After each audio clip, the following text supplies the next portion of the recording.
Welcome to the Midnight Stories Club. Here, we don't chase sleep, we chase shadows. Each night, a tale is shared. Each tale darker than the last. Sit back. Light fades. The stories begin.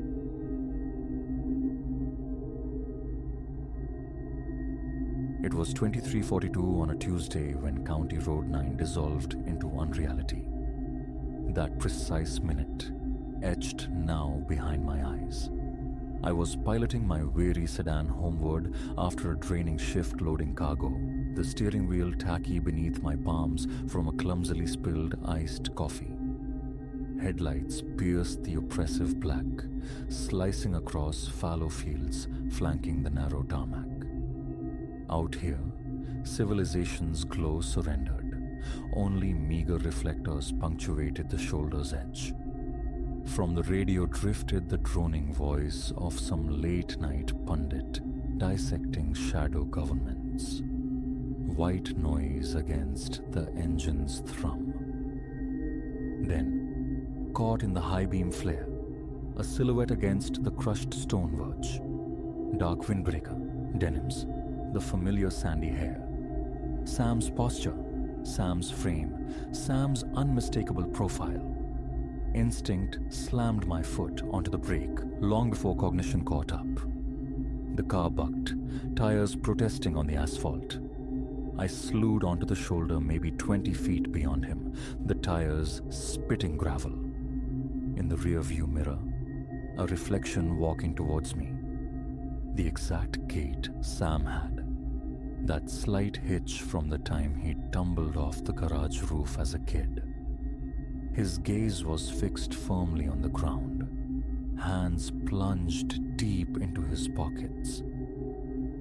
My hand reached across the console, fumbling for the passenger door lock. The faint dome light sculpted unsettling contours across the dashboard. A sudden vibration startled me. My phone, rattling in the cup holder. Sam's name illuminated the screen. My fingers froze mid-reach.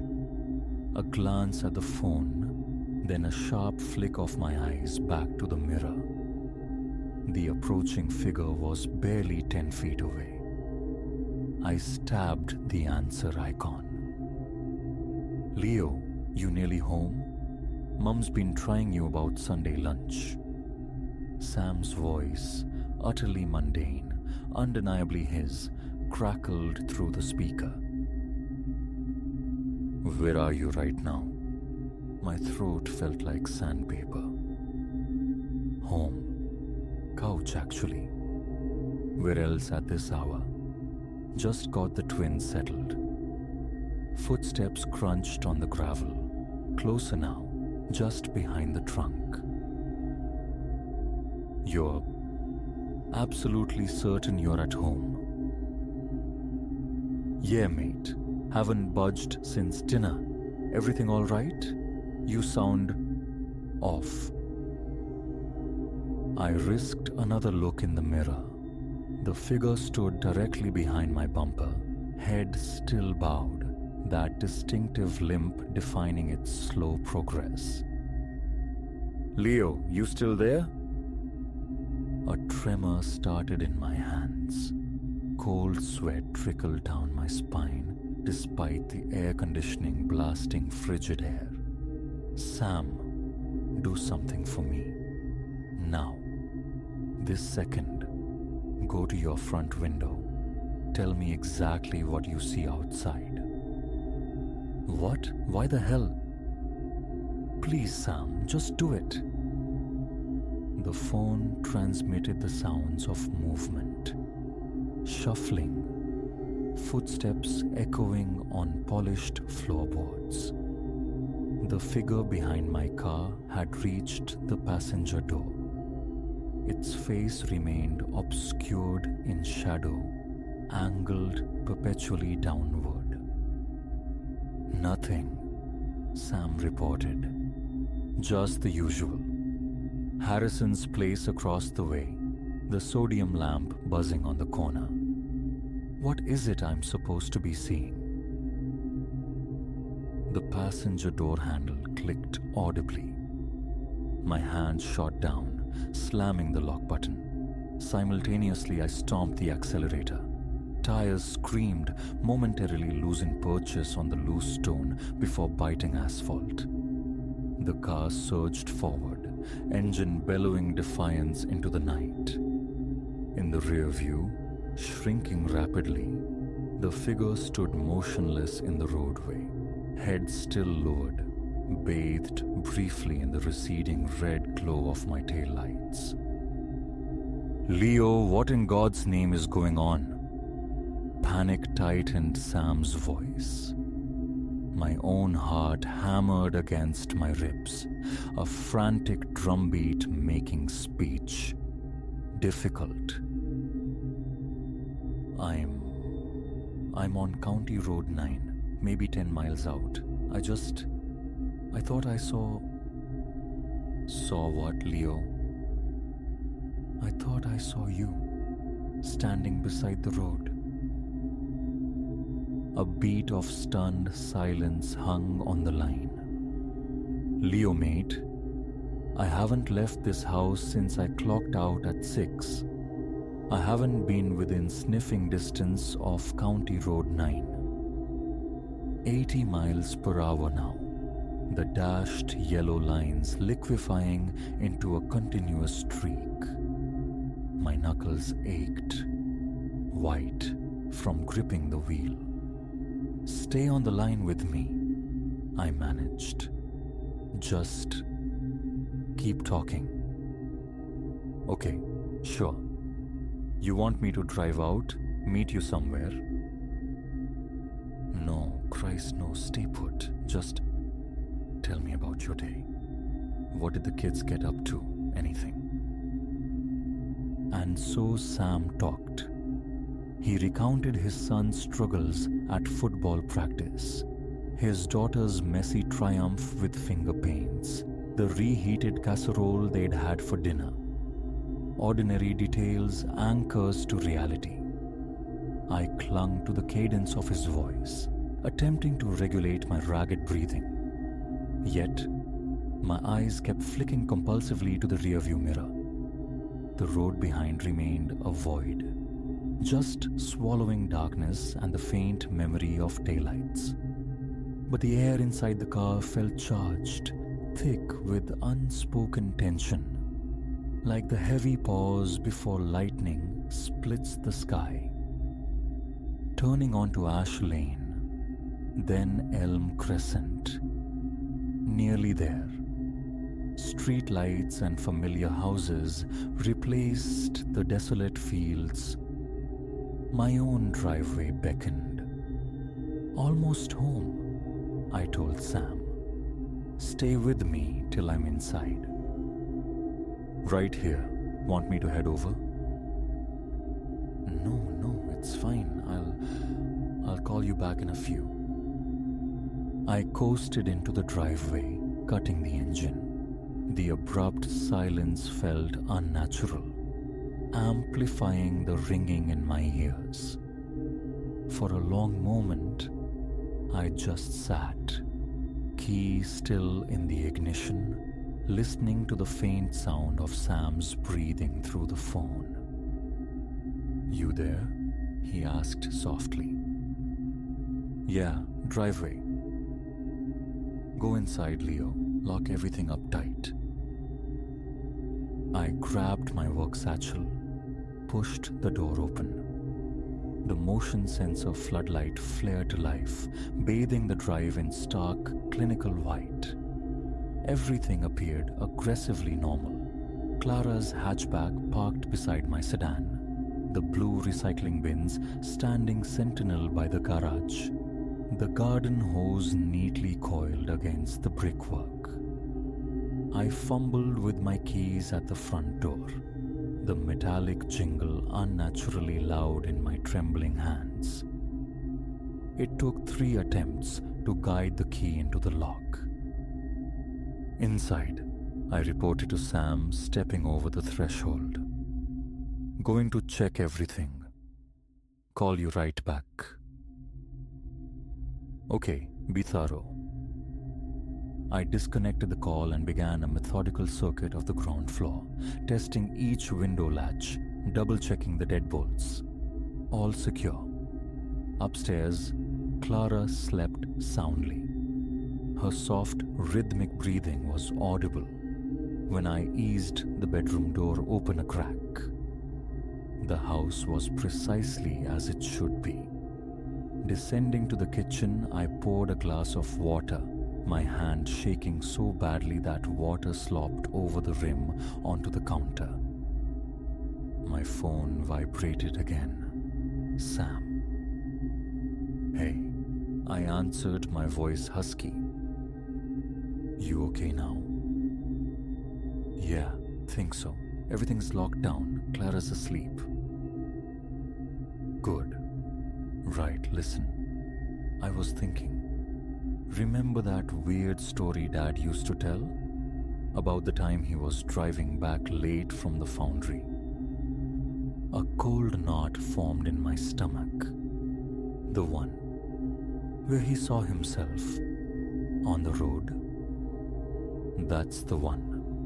Said he was pulling a double, driving the usual route home through the sticks. Saw this bloke standing on the shoulder. Got closer and realized it was him, his double. Wearing the same work clothes, everything. Said he just floored it, didn't stop. Never saw it again. He was probably exhausted, Leo. Working himself into the ground back then. Maybe. But he swore it was real right up till the end.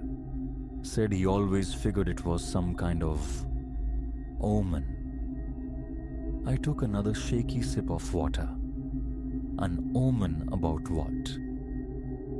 He never found out.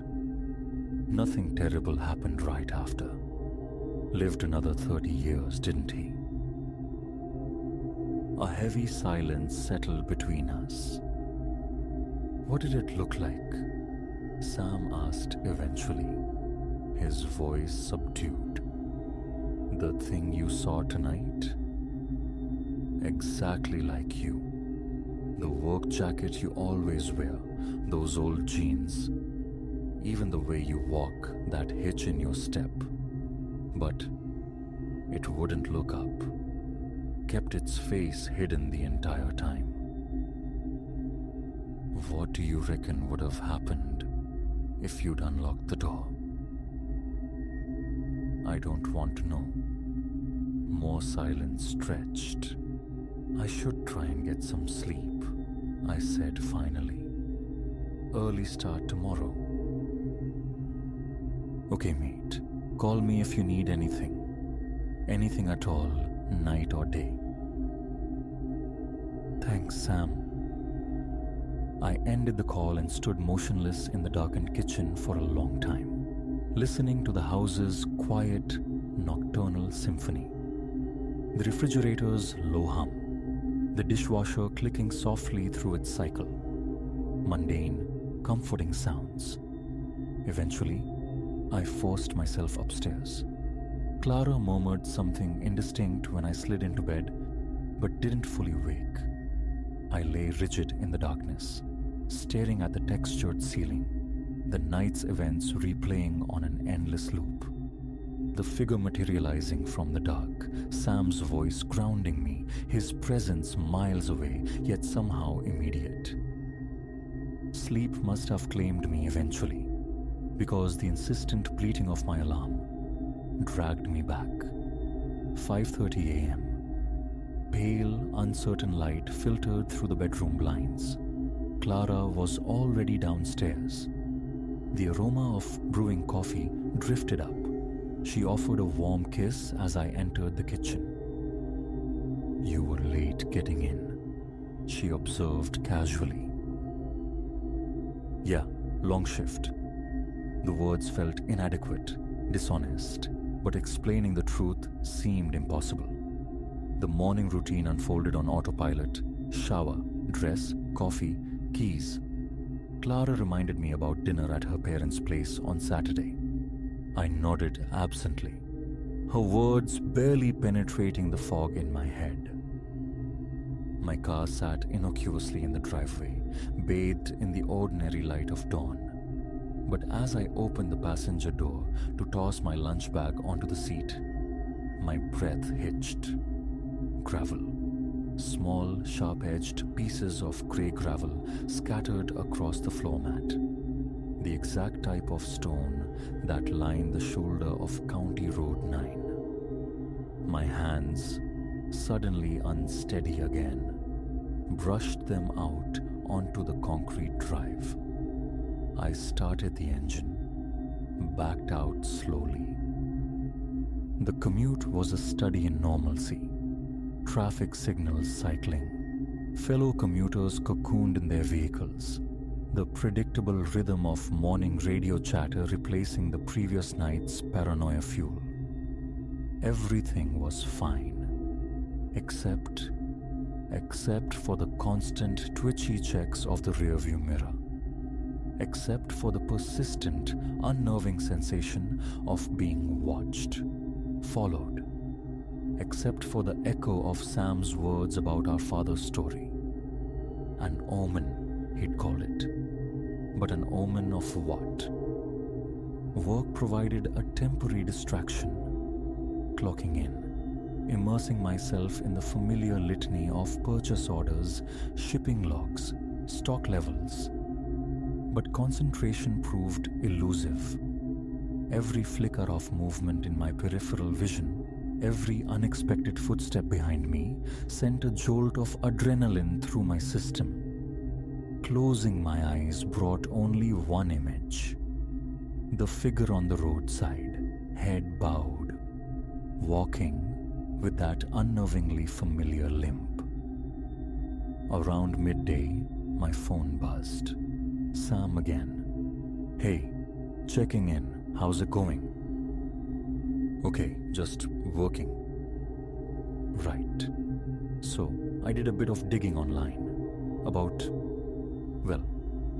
things like what you saw. Turns out it's not unheard of. Loads of stories actually. People seeing duplicates, doppelgangers, whatever you want to call them. Often loved ones, usually on lonely roads, nearly always at night. Sometimes they try to get in the car. Other times they just watch. Sam, I really don't want to hear this. No, but listen. Here's the thing. In a lot of these accounts, nothing catastrophic happens afterwards. Like with Dad, it's almost like catching a glimpse of something parallel. Something weird, yeah, but not automatically malevolent. There was gravel on my passenger floor mat this morning, Sam. Silence crackled on the line. That's impossible, Sam said finally, his voice strained. You didn't let it in. The door was locked. I know. We let that impossibility hang between us for a moment. Just be careful driving home tonight, Leo, he said quietly. Yeah. I disconnected and tried to return to my tasks. The afternoon dragged interminably. Every time a colleague walked past my workstation, I flinched inwardly. Every opening door seemed fraught with potential menace. Finally, the end of shift buzzer sounded. I stood in the employee parking lot for a long time, keys clutched tightly, staring at my car as the setting sun bled colors across the sky. I could take the long way home, detour around County Road 9 entirely, add 30 minutes to the drive. But a stubbornness, perhaps foolish, took root. No, running wouldn't solve anything. Dad had driven on, faced whatever it was, and lived. I had to do the same. I slid behind the wheel, started the engine. The sun dipped below the horizon. Darkness reclaimed the landscape. I kept the radio volume low, tuned to some innocuous, soft rock station, straining my ears for any sound beyond the tires humming on pavement. County Road 9 unspooled before me, a ribbon of black cutting through the encroaching night. Empty fields yawned on either side. No streetlights, just my headlights carving a lonely path. Sweat beaded on my palms, slick against the steering wheel. Every roadside shadow seemed poised to coalesce into a human form. Every reflector momentarily flashed like watching eyes. I passed the exact spot from the previous night. Nothing. Just gravel, dry grass, and deepening shadows. Then, headlights bloomed in my rearview mirror. A wave of relief washed over me, quickly followed by irritation as the lights grew brighter. Closer. Too close. They were practically blinding, searing white intensity that bleached out any detail of the vehicle behind. I squinted, trying to make out the shape, the model, but it was impossible. Just an overwhelming glare. My phone rang, startling me. Sam's name glowed on the screen. I answered, my voice tight. Leo? Heading home now? Yeah, nearly there. Got some idiot riding my bumper. What kind of car? Can't tell. The lights are way too bright. It's just white light. Pull over, Leo. Let them pass. I eased the car onto the shoulder, the familiar crunch of gravel under the tires sounding ominous now. The blinding headlights halted directly behind me. They're not passing, I told Sam, my heart beginning to thud again. Right, get moving then, don't stop. I pulled back onto the asphalt. The car behind immediately followed, maintaining the uncomfortably close distance, the intense lights still filling my mirrors. Still there. How far out are you? 5 miles, maybe less. Okay. Listen carefully. Do not stop again. Whatever you see, whatever happens, you keep driving until you are inside your house. Understand? Abruptly, the headlights behind me vanished. Not dimmed, not switched off gradually. Simply ceased to exist. I scanned the mirror. The road behind was utterly black, empty. But then, movement caught my eye. On the shoulder, a figure walking steadily through the darkness, head down, limping slightly. Sam! The name escaped my lips as a strangled whisper. What? What is it? It's back, but it's different. It's walking alongside the road. Don't stop, Leo. Keep going. I'm not stopping. My foot pressed down harder on the accelerator. The engine screamed in protest. 70, 80, 90 miles per hour. The speedometer needle climbed. In the mirror, impossibly, the figure remained, walking at a measured pace along the shoulder, yet somehow keeping pace with the speeding car. Almost home, I muttered, the words a desperate mantra. Closer now, still on the verge, still walking, but drawing inexorably nearer to my car with each stride, defying physics, defying reason. I wrenched the wheel, turning onto Ash Lane. Street lights, houses, the comforting facade of suburbia. The figure turned with me, still on the periphery. Elm Crescent. my street. My house visible now. Lights on. Nearly there. Good, get inside, quick. I slammed on the brakes in my driveway, the tires squealing. Killed the engine, snatched my satchel. A final, horrified glance in the rearview mirror. The figure stood silently at the foot of my driveway, under the street light. I bolted for the front door, keys rattling violently, the lock clicking open just as I reached it. Inside, I gasped into the phone. It's standing out front. Right, blinds down, now don't look out. I raced through the house, yanking cords, snapping blinds shut, checking locks again, with frantic energy. Clara wasn't back yet. Her shift at the hospital often ran late. Okay, done. Everything shut tight. Good, now what?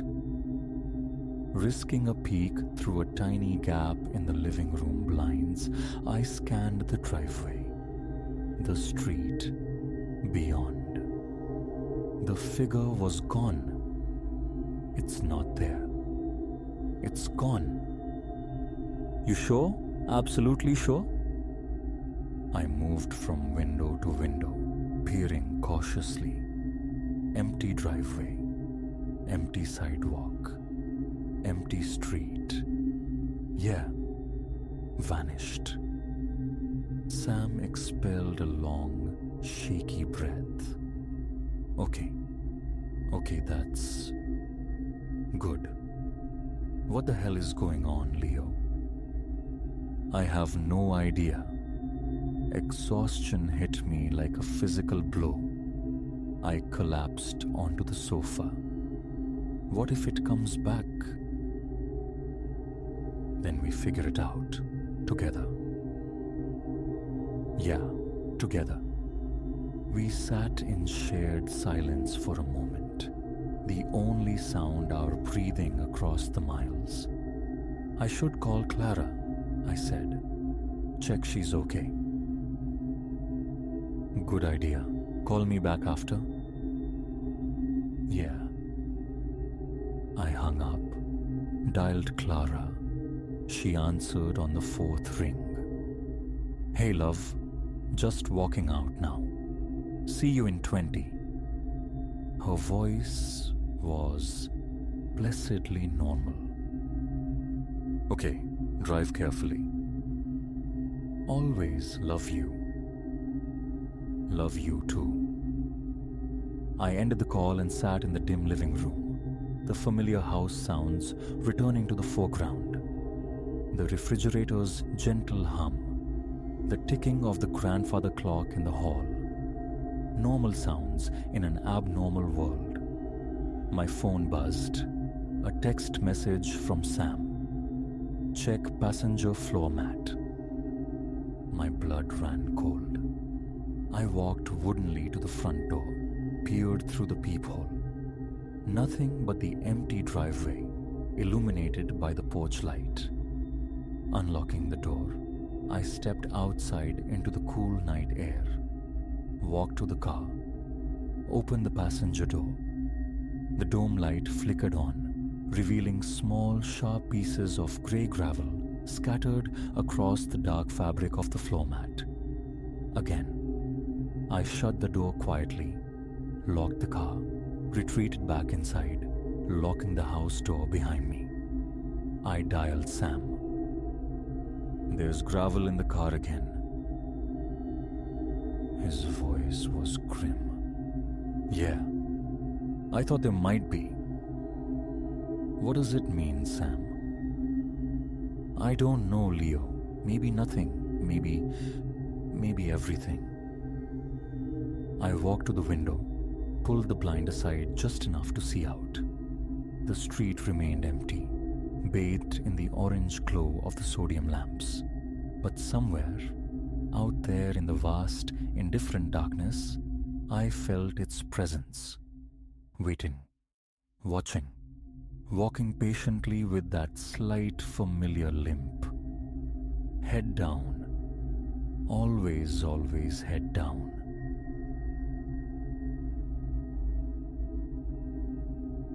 The sickening lurch in my stomach coincided precisely with the understanding. We were charting a course away from everything, not towards it. A fatal miscalculation, mine alone. But the realization bloomed too late. Steel door locks clicked with grim finality. The man gripping the wheel, his mask of roadside Samaritan dissolving, was now merely captor. And surrounding us, swallowing the horizon, stretched the indifferent, infinite chasm of the desert. It began with such mundane misfortune. My venerable sedan, my chariot across state lines, had gasped its last, shuddering into silence on an anonymous ribbon of asphalt somewhere deep in New Mexico's arid heart. Hours I'd driven, the landscape a hypnotic blur of skeletal cacti and dust devils dancing in the heat haze.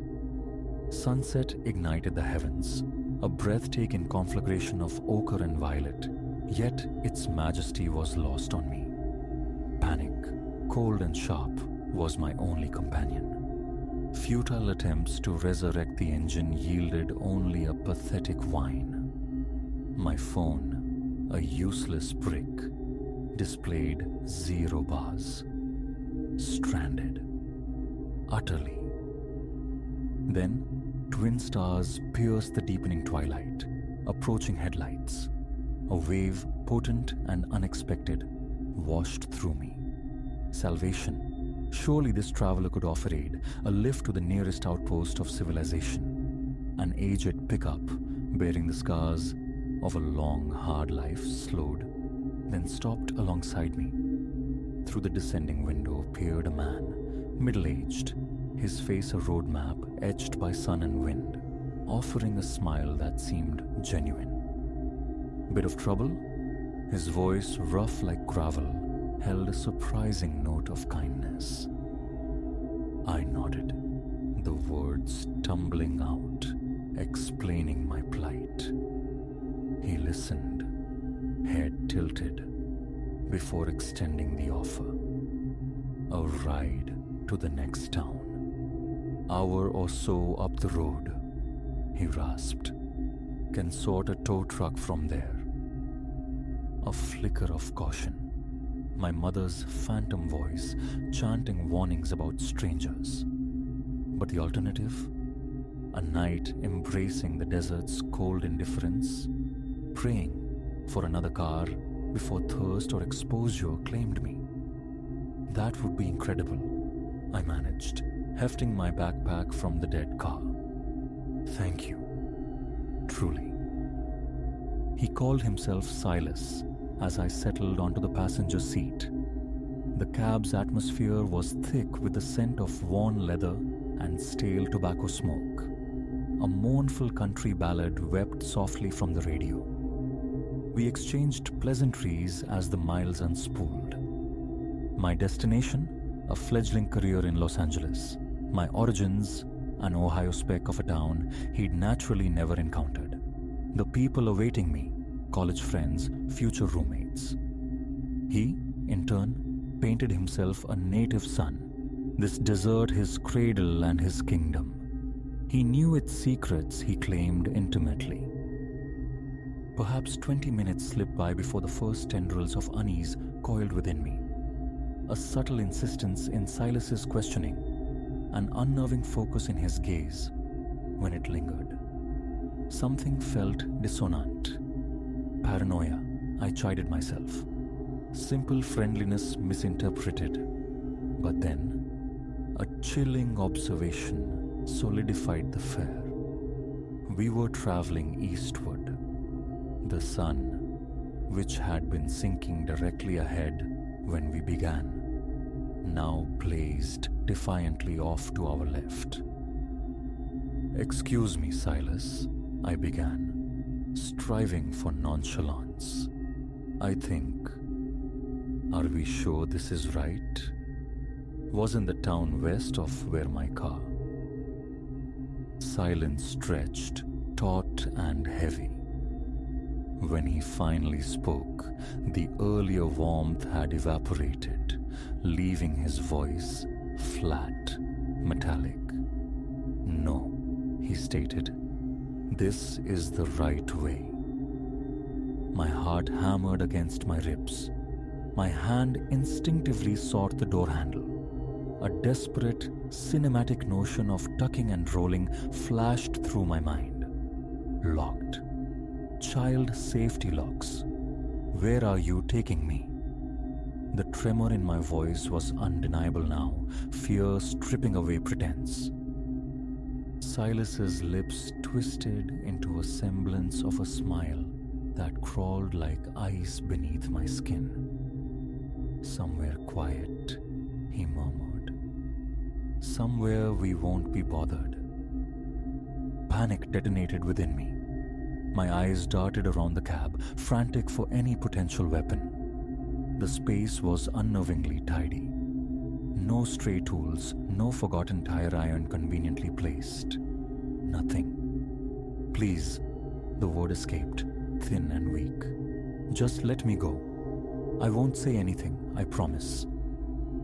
His laughter was a harsh, grating sound that scraped against my nerves. Oh, I know you won't say a thing. Nobody ever does. The implication struck with physical force, stealing my breath. Not the first time. How many others? How many derelict vehicles marked lonely spots on desert highways, their drivers vanished into thin air. We drove onward, encased in a suffocating silence, the landscape outside rushing past, monotonous and menacing. My mind raced, a frantic hamster wheel searching for an escape route, finding only dead ends. Trapped. Hurtling deeper into an alien wilderness with a man whose intentions were now terrifyingly clear. Just as despair threatened to engulf me completely, Silas wrenched the wheel, turning off the highway onto a rutted dirt track. The truck bucked and groaned, plunging us deeper into the scrubland, severing the last fragile thread of potential rescue. An eternity later, perhaps only 20 minutes, the truck shuddered to a halt.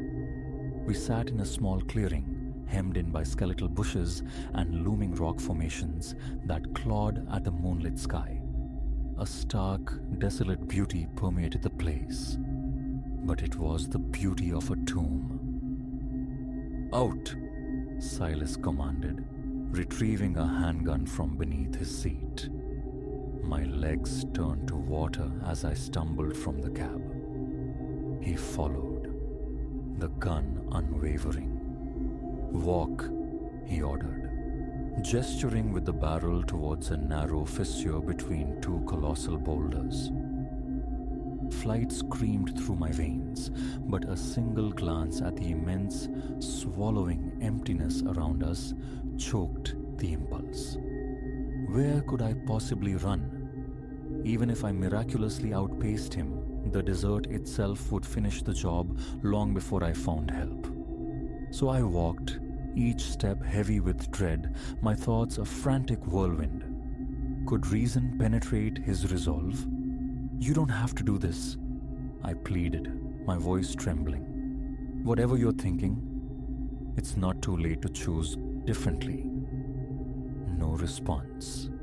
Just the cold pressure of the gun nudging me forward. 10 minutes, maybe less, brought us to the dark maw of a small cave. My hope withered and died. This was it. The place. "Inside," he grunted.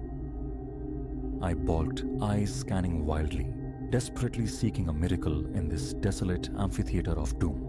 And then I saw it. A gleam of metal against the sand, kissed by the moonlight. A length of rebar, thick and rusted, likely debris from some forgotten construction. Primal instinct surged. I lunged, my fingers closing around the cold, rough steel just as Silas registered my movement.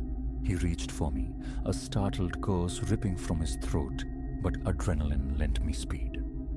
I swung the rebar with every ounce of terror-fueled strength, connecting solidly with his extended forearm. A guttural howl of pain erupted from him. The gun spun away, lost in the shadows.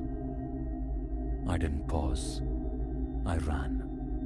Fled as if pursued by demons, scrambling over unforgiving rock, tearing through thorny brush that ripped at my clothes and skin. Behind me, I heard his enraged shouts, the crashing sound of his pursuit through the undergrowth.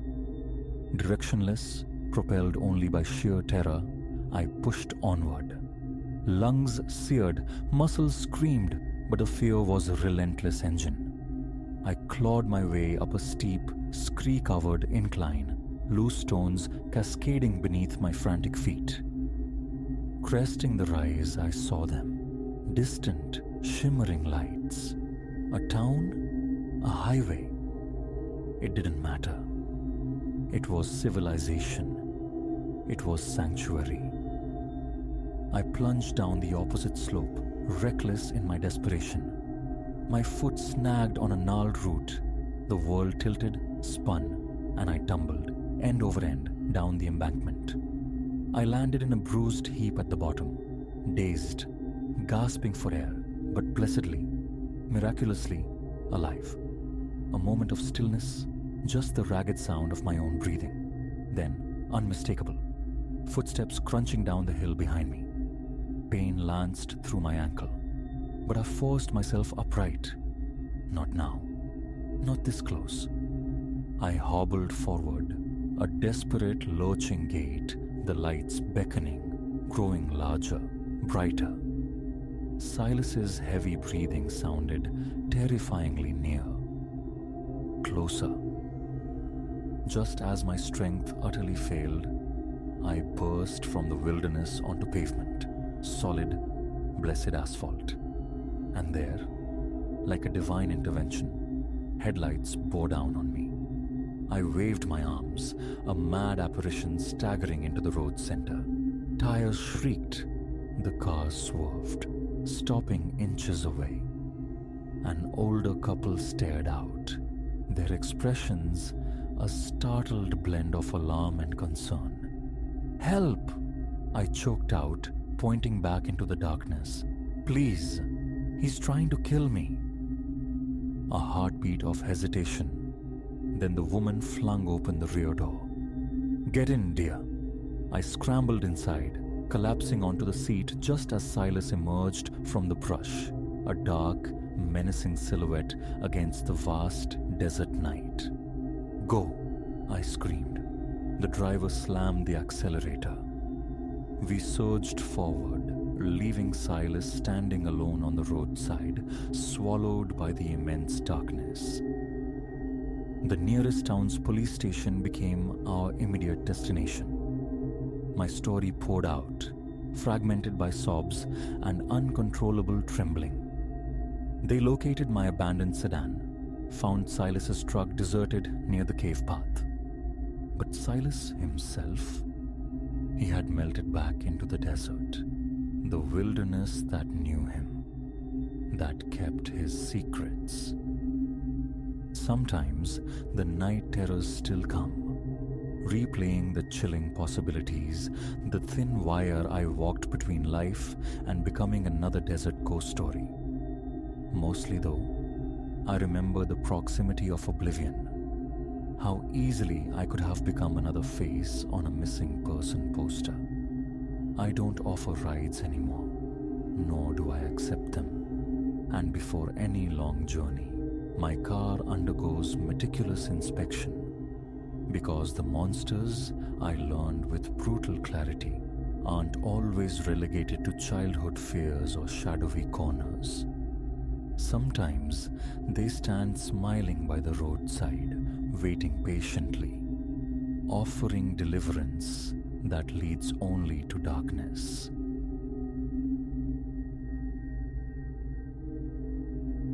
That laughter, slicing through the stagnant air of Jubilee Gardens, was the precise instant regret crystallized. What began as just another rotation guarding the skeletal remains of joy twisted irrevocably into a phantasmagoria etched onto the underside of my eyelids.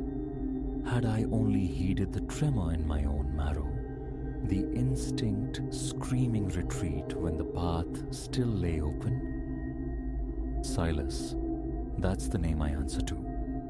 For 3 years, I'd paced the perimeter of Jubilee Gardens, a sentinel of faded mirth. Mostly, it was a sinecure. Clock in, patrol the rusting monuments to childhood glee, deter the occasional thrill-seeking youth. 6 months dormant, however, had allowed a different sort of presence to settle.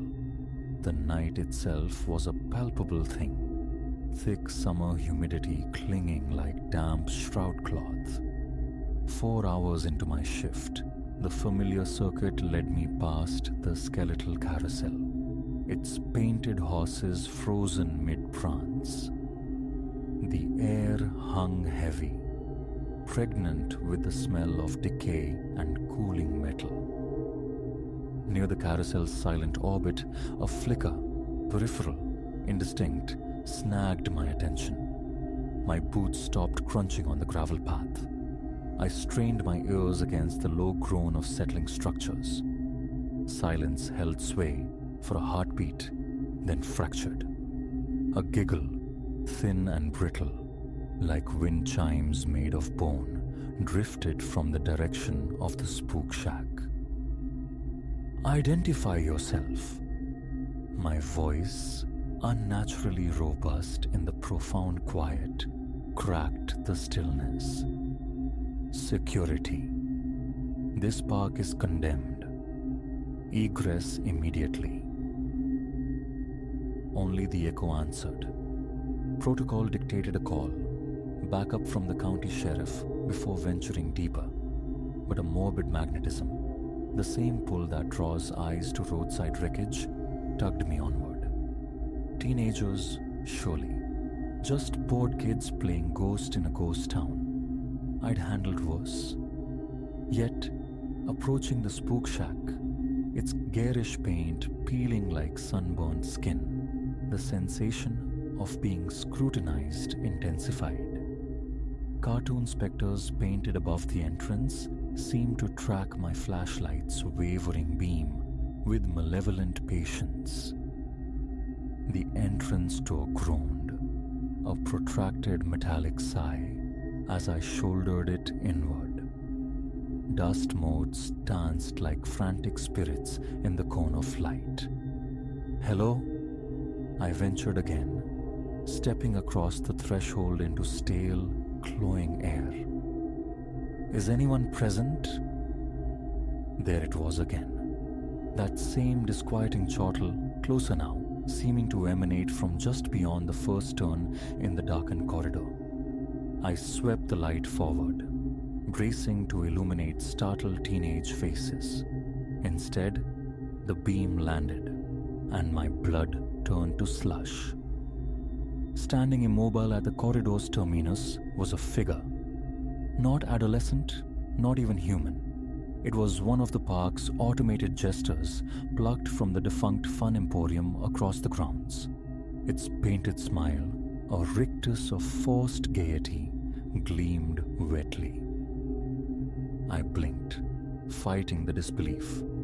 The Fun Emporium lay a quarter-mile distant. Logistics screamed impossibility. Yet, as I stood rooted, the clown's head pivoted with agonizing slowness, a faint whir underpinning the motion. Glassy eyes found mine. The painted smile seemed to stretch, to crack the ceramic cheeks. And then it laughed.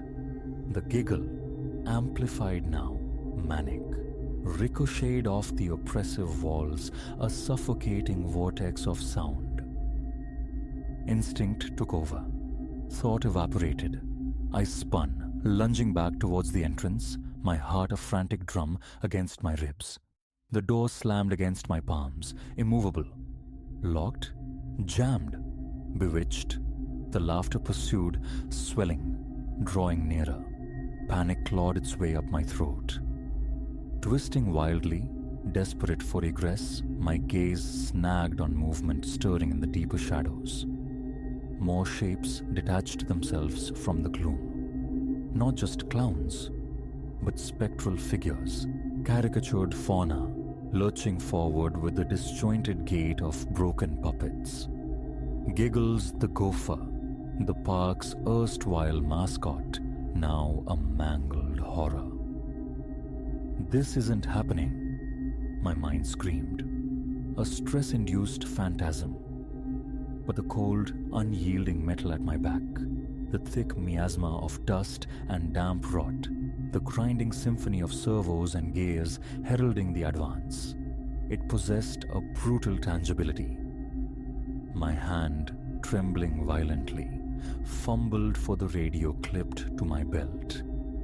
Silas here, I choked out. Requiring immediate assistance. Spook shack location. Static hissed back, mocking my desperation. They converged. The animatronics, the optical sensors glowing with an internal luminescence the dead park shouldn't possess. Patches of synthetic flesh peeled back, revealing articulated metal skeletons beneath. Yet they moved with a terrifying, unnatural fluidity. Pinned against the door, my eyes darted, scanning, pleading for escape, and then I saw it. A small service window, obscured by a tattered, moldering curtain. A narrow passage, but the only one offered. I bolted, ducking beneath the outstretched, grasping hand of the distorted Giggles. I felt the brush of cold, metallic fingers against my uniform, a galvanizing terror that lent wings to my feet. Reaching the window, I hammered the glass with the heavy end of my flashlight, once, twice, a third time, shattering it inwards. Without pausing, ignoring the sharp caress of broken edges, I scrambled through the opening, tumbling onto the dew-slick grass outside. The impact stole my breath. For a suspended moment, I lay prone, gulping air, the cool earth a grounding shock against the inferno I'd fled. Slowly, agonizingly, I pushed myself upright, wincing at the mosaic of cuts and bruises blooming across my skin. Behind me, the spook shack stood inert, a silent, brooding edifice. No movement flickered within its shadowed recesses. No sound disturbed the gentle sigh of the night wind through the skeletal trees. Could it have been hallucination? The torn fabric of my shirt, the stinging lacerations on my hands, they argued vehemently against delusion. Whatever lurked within those walls, whatever pursued me, possessed a dreadful reality. I stumbled away, legs like water, driven by the primal need for distance, for sanctuary. Towards the main gate I lurched, yet the feeling of observation clung like cobwebs. Every shifting shadow seemed poised to coalesce into a familiar, grinning shape. Every groan of rusting metal mimicked the sound of approaching mechanisms. Almost there, the wrought iron gates loomed, a promise of escape. Then I heard it again, that high-pitched, chilling giggle. It drifted down from the skeletal silhouette of the grand wheel, its gondolas swaying rhythmically, empty cradles against the bruised twilight sky. Against all reason, I looked up. There, nestled in the apex carriage, sat a figure. Even diminished by distance, the garish face paint, the bulbous crimson nose, the impossibly wide smile were unmistakable. It lifted a hand, waving with a jerky mechanical cadence. I didn't walk. I ran until the car door slammed shut, the engine catching with a desperate roar as I tore out of the deserted lot. In the rearview mirror, the Ferris wheel stood stark against the paling sky. For an instant, I swore I saw movement among the high carriages. The police station felt miles away, the journey punctuated by trembling hands and ragged breaths. I spilled my story to the night shift officers, their patient expressions a thin veil over incredulity. They listened, exchanged glances heavy with dismissal. Another crank, perhaps drunk, certainly overwrought. "We'll dispatch a unit," one offered, his tone betraying utter skepticism. I wanted to seize him, to scream the truth into his impassive face. But the words sounded hollow, even to my own ears. Who would credit such a tale? Home offered little solace. Every lock double-checked, every floorboard creak a fresh jolt of terror. Sleep remained elusive, banished by the recurring vision of glowing eyes and smiles stretched beyond anatomical limits. The following morning, a phone call severed my ties to Jubilee Gardens. No paycheck could justify returning to that haunted playground. Days bled into weeks, silence from the authorities, no reports of anomalous findings at the park. Life resumed its mundane rhythm, and I began to cautiously entertain the notion that perhaps it had been a fugue state, a vacant nightmare born of solitude and suggestion. Until, roughly a month later, the local newspaper headlines snagged my gaze. Jubilee Gardens poised for grand reopening under new ownership. Accompanying the optimistic text about renovations and future delights was a photograph. Smiling executives posed before the refurbished Spook Shack. And there, barely discernible in a shadowed upper window behind them, a face stared out, the clown's face, its painted grin seeming wider, more predatory than memory served. It wasn't over.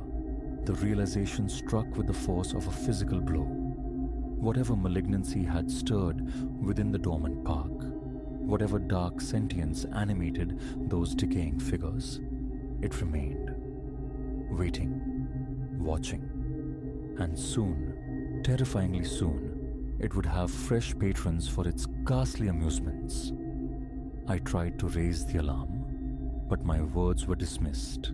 The ravings of the disgraced guard who'd cracked under pressure.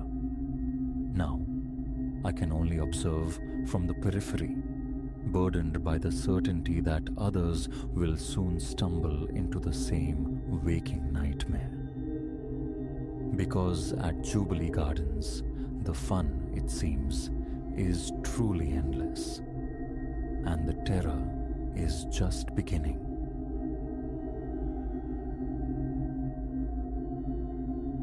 The reflection snagged my attention, a dissonance in the mundane landscape of the driver's overhead mirror.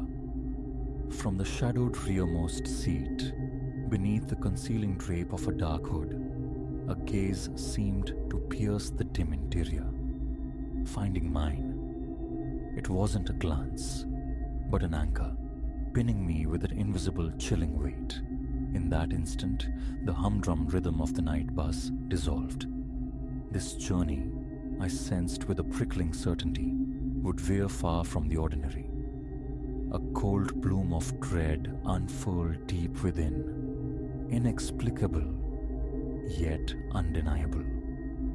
This, though I couldn't fathom how, was merely the overture to an ordeal that would fray the very edges of my perception. My name is Eliza. I navigate the labyrinthine world of postgraduate studies at the City University. This particular night found me returning campusward after a weekend respite with my parents, a 4-hour transit across sleeping counties. Thrift had dictated my choice, the late-night coach, a vessel promising economy over comfort. A decision now ripening with regret. Few souls haunted the cavernous bus when I embarked, a scattering of solitary figures adrift in their own thoughts. I claimed a seat midway, hoping the monotonous drone of the engine would lull me into oblivion. As the station lights receded, swallowed by the encroaching dark, my awareness registered him, a silhouette swathed in shadow, occupying the final row. Initially, just another anonymous traveler, but stop by stop, the sparse congregation dwindled, passengers dissolving into the rural night until the vast interior held only myself, the impassive driver, and the hooded stillness at the back. Then came the tangible pressure of physical awareness crawling up my spine, the unmistakable sensation of being watched. Paranoia, I chided myself, a phantom conjured by fatigue and solitude. Yet each furtive peek into the mirror confirmed it. Those eyes. Lost in the gloom, his features remained indistinct, but the sheer, unblinking intensity emanating from that hooded space was profoundly disquieting. Two unwavering points of focus in the murk, fixed solely on me. My gaze sought refuge in the window, only to be met by my own pale reflection superimposed on the inky void rushing past. The engine's thrum, the rhythmic jolt over uneven pavement, these were the only counterpoints to a silence growing heavy, pregnant with unease. An eternity seemed to crawl by before I resolved to act. Shifting seats might disrupt this silent, one-sided communion. Gathering my belongings, a clumsy rustle in the tomb-like quiet, I migrated several rows forward, deliberately averting my eyes from the rear. A fragile moment of reprieve settled over me. Then, a flicker at the edge of my vision. Movement. The hooded figure had also relocated, mirroring my adjustment, preserving the precise, unnerving distance between us. My pulse hammered against my ribs. Coincidence felt like a flimsy shield against a rising tide of fear. Should I alert the driver? Demand an unscheduled stop? But the landscape outside offered only desolate stretches of unlit road. The prospect of being marooned in that vast emptiness seemed a terror, potentially greater than the one contained within these metal walls. My fingers scrabbled for my phone, a desperate reach for connection, but the screen remained stubbornly blank. No service. We were traversing a dead zone, utterly isolated. The subsequent hours stretched into a taut wire of suspense. I sat bolt upright, muscles locked, ears straining against the silence for any hint of movement behind me. Once or twice, a phantom whisper of shifting fabric or a soft footfall seemed to reach me, but each frantic glance backward revealed the figure motionless, the spectral eyes undeterred. As the first tentative glimmer of suburban lights began to stain the horizon, a sliver of relief pierced my anxiety. Nearly there. Safety was imminent. It was precisely then that the bus convulsed. A violent shudder coursed through its frame, the engine coughing, sputtering, a mechanical death rattle echoing in the confined space. We drifted to a halt, inertia bleeding away on the shoulder of nowhere. The interior lights flickered, buzzed with frantic energy, and surrendered to absolute blackness. "Apologies," the driver's voice boomed, startlingly loud in the abrupt stillness. "Engines decided to quit on us. Stay put, folks. I'll see what's what." A scream clawed at my throat, urging him to stay. Desperate to articulate the creeping horror seated behind me, but my voice was paralyzed. Powerless, I watched his silhouette descend the steps and merge with the exterior darkness. Alone, utterly alone with him in the suffocating dark. The mirror was useless now, reflecting only void, yet his presence felt denser, more palpable, a suffocating pressure. Silence stretched, taut, and menacing, punctuated only by the frantic rhythm of my own breathing. And then I heard it. Unmistakable this time. Soft, deliberate footsteps advancing up the central aisle. Panic, raw and electric, detonated within me. Escape now. My limbs obeyed before my mind could form the command, propelling me in a clumsy scramble towards the front. My hand, trembling uncontrollably, fumbled with the heavy door lever until, with a pneumatic hiss, it yielded. I spilled out onto the tarmac, the cool night air a brutal slap against my overheated skin. The driver vanished into the ether. Had moments passed since he left, or an age? Time had become elastic, meaningless. Instinct took over. I ran, feet pounding asphalt, the sound swallowed by the immense quiet of the night. Directionless, propelled only by the primal need for distance. Behind me, the distinct groan of the bus door opening again. He was following. My lungs burned, legs screamed in protest, but I pushed harder, fueled by sheer terror. Yet, however fast I fled, the sound persisted. Steady, unhurried footsteps echoing mine, a relentless pursuit in the dark. Just as exhaustion threatened to claim me, a beacon flared ahead. The artificial glare of a gas station, an island of fluorescence in the ocean of night. With a final desperate surge, I sprinted towards it, bursting through the glass door, gasping, nearly colliding with the startled, bleary-eyed attendant behind the counter. "Help!" I choked out, the word ragged. "Please! Someone's chasing me." His eyes widened, taking in my wild eyes and disheveled state. He reached for the phone, already punching numbers.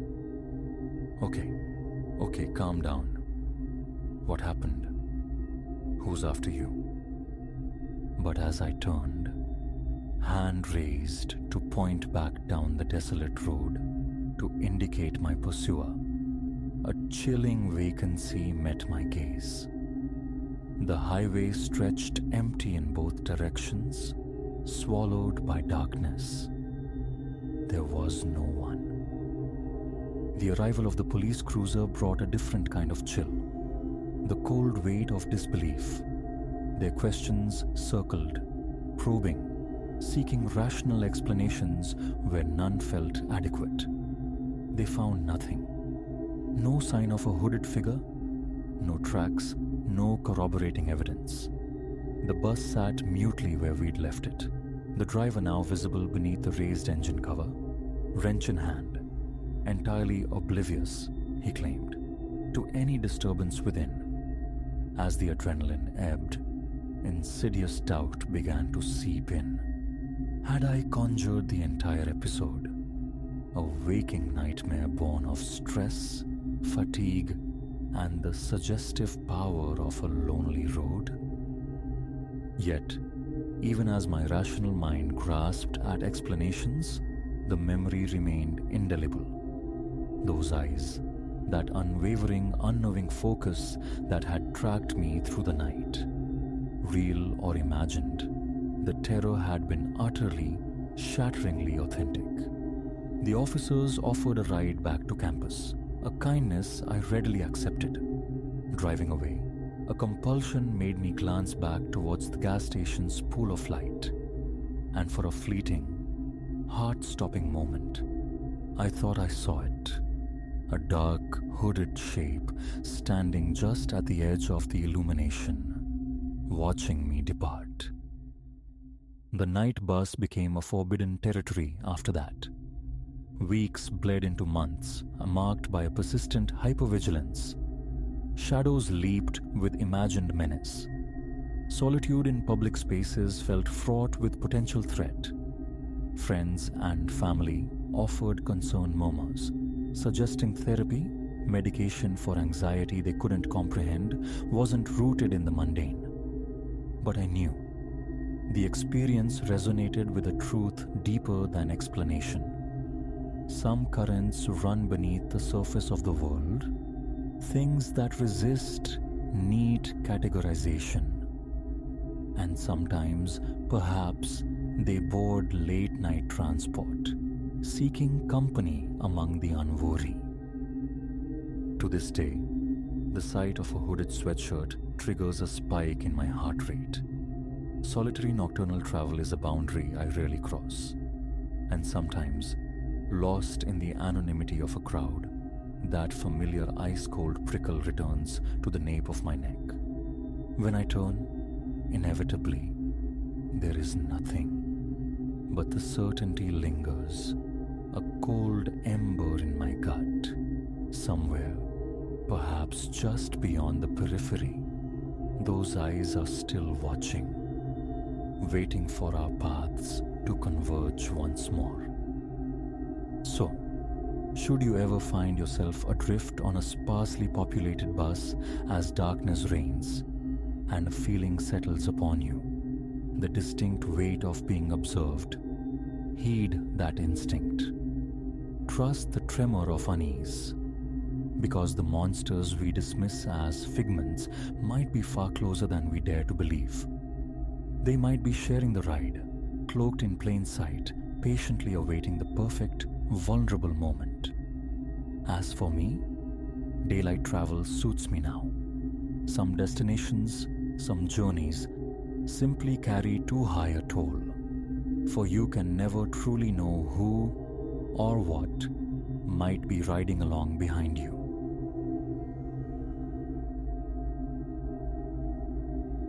Impulse, not intention, guided Silas from the well-worn artery of the park trail. He hadn't charted this divergence. One moment, the familiar rhythm of his hike through known territory. The next, this beckoning fissure in the tree line. It was scarcely a path, more a whisper of passage obscured by ferns and low-hanging boughs, utterly devoid of signage or sanction. A certain magnetic pull emanated from its shadowed mouth, a siren song for the part of him weary of mapped destinations. A brief pause, a glance back at the sun-dappled certainty behind him, and then Silas stepped across the threshold into the unknown verdure. Instantly the world shifted. The air grew dense, carrying a chill that had little to do with shade. Silence descended, not the peaceable hush of deep woods, but a taut, expectant quietude, as if the forest itself held its breath. The way forward snaked tortuously, trees pressing ever closer, their bark like ancient knuckles. Above, the canopy knitted itself into a near impenetrable ceiling, permitting only slender, fugitive shafts of light that writhed like pale specters on the leaf litter with every faint stir of the air. Silas pushed onward, anticipating a loop back to familiarity, a hidden vista, perhaps a dead end. Yet the path simply persisted, burrowing deeper into the arboreal heart. Initially, a thrill accompanied the isolation. He'd found a secret vein of the park, untouched, unshared. Only the crisp percussion of his boots on dry leaves and the sighing congress of branches overhead broke the stillness. But perhaps 20 minutes dissolved into this deepening green, and the novelty curdled. No loop, no signpost, no echo of other hikers. Unease, subtle as a shift in barometric pressure, began to prickle at the base of his skull, that primal awareness of unseen observation. He chided himself for succumbing to imagination's phantoms, yet the feeling intensified, tightening its grip with each step further into the entanglement. His gaze began to flick nervously toward the dense periphery, scanning the lattice work of trunks and shadows for something. The track attenuated further, threatening to dissolve entirely into the undergrowth. Silas halted, attempting to orient himself within the suffocating homogeneity. Towering, moss-shrouded trees stood sentinel in every direction. The forest floor, a chaotic mosaic of fallen debris. The main trail was a memory now, utterly erased. No peak, no peculiar rock formation offered a bearing. He was adrift in a sea of bark and leaf. It was then that the sound reached him. A delicate, sibilant rustling, barely audible over the frantic thrumming in his own ears, originating somewhere to his left. He froze, muscles locked, straining to pass the disturbance. It came again, louder this time, less random, more akin to deliberate movement through the dry foliage, drawing nearer.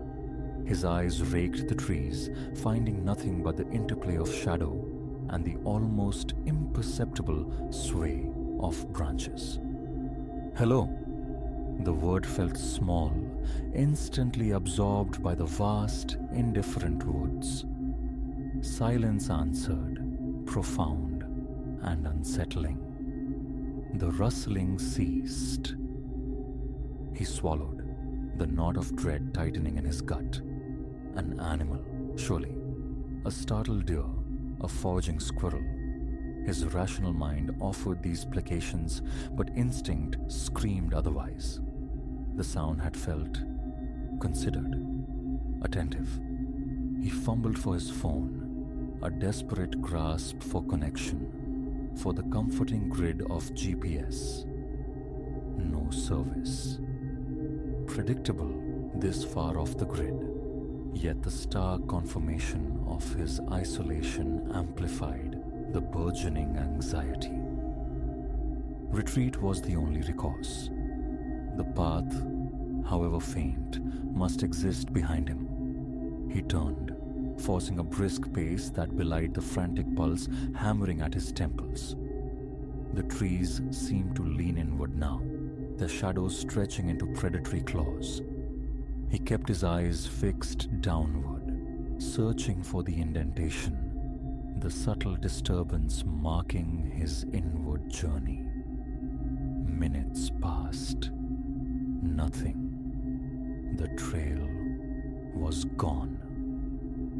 He stopped dead, breath catching. A slow, disbelieving rotation confirmed it. The forest floor lay undisturbed, a seamless carpet of decay. No path, no sign of his passage. It had simply vanished, swallowed by the woods. Panic, cold and sharp, began to claw at the edges of his composure. Think. He must have strayed, missed a turn obscured by leaves. He cast about, scanning frantically, but saw only impenetrable wilderness. He was comprehensively lost. The rustling erupted again, this time directly astern. Silas spun around, heart leaping against his ribs. His gaze darted wildly between the trunks, but the source remained invisible, concealed within the dense, unblinking forest. He felt a prickle of cold sweat trace his spine. "Hello?" he called again, his voice betraying a tremor. "Is anyone there?" The silence that fell back was absolute, charged with a terrifying imminence. He was no longer alone. He felt it, a palpable presence lurking just beyond sight, watching, waiting. Staying to identify it was unthinkable. He bolted, choosing a direction based on sheer hope, feet pounding the earth, sending leaves flying. trees blurred into a vertiginous smear of brown and green. Shadows writhed at the edge of his vision, seeming to pace him. He ran until his lungs burned and his legs screamed, bursting finally into a small, unexpected clearing. He bent double, gasping, heart slamming against his ribs like a trapped bird. The rustling had faded, but the relief was negligible. Still lost, still profoundly isolated, with no sense of direction. He stood there, catching his breath, mind racing futilely. The clearing was a small pocket, tightly hemmed by the forest on all sides.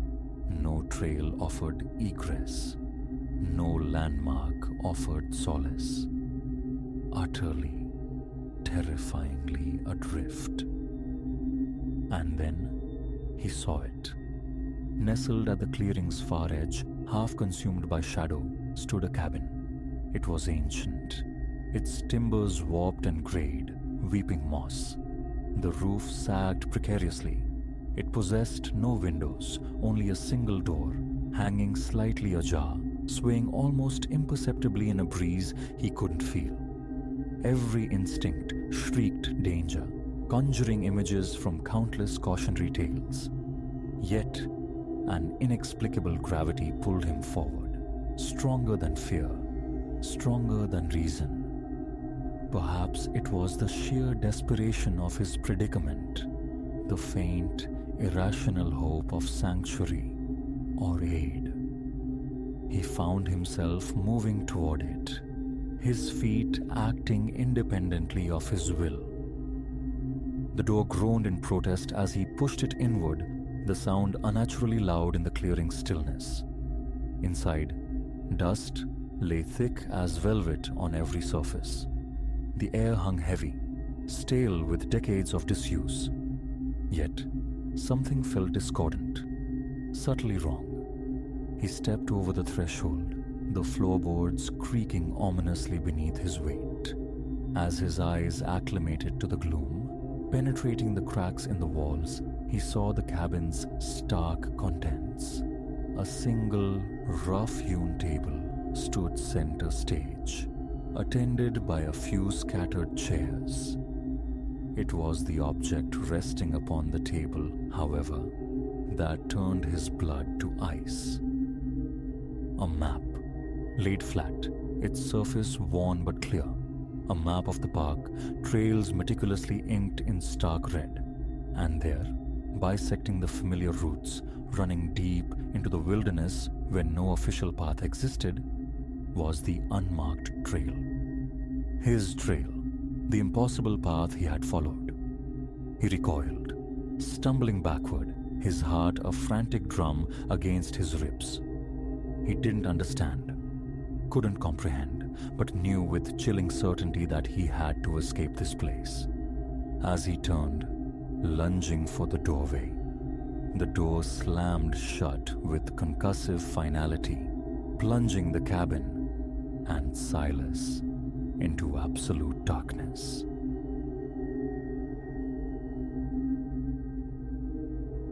Midnight had bled into the hours beyond, leaving me adrift on a threadbare lane somewhere deep in the agrarian dark.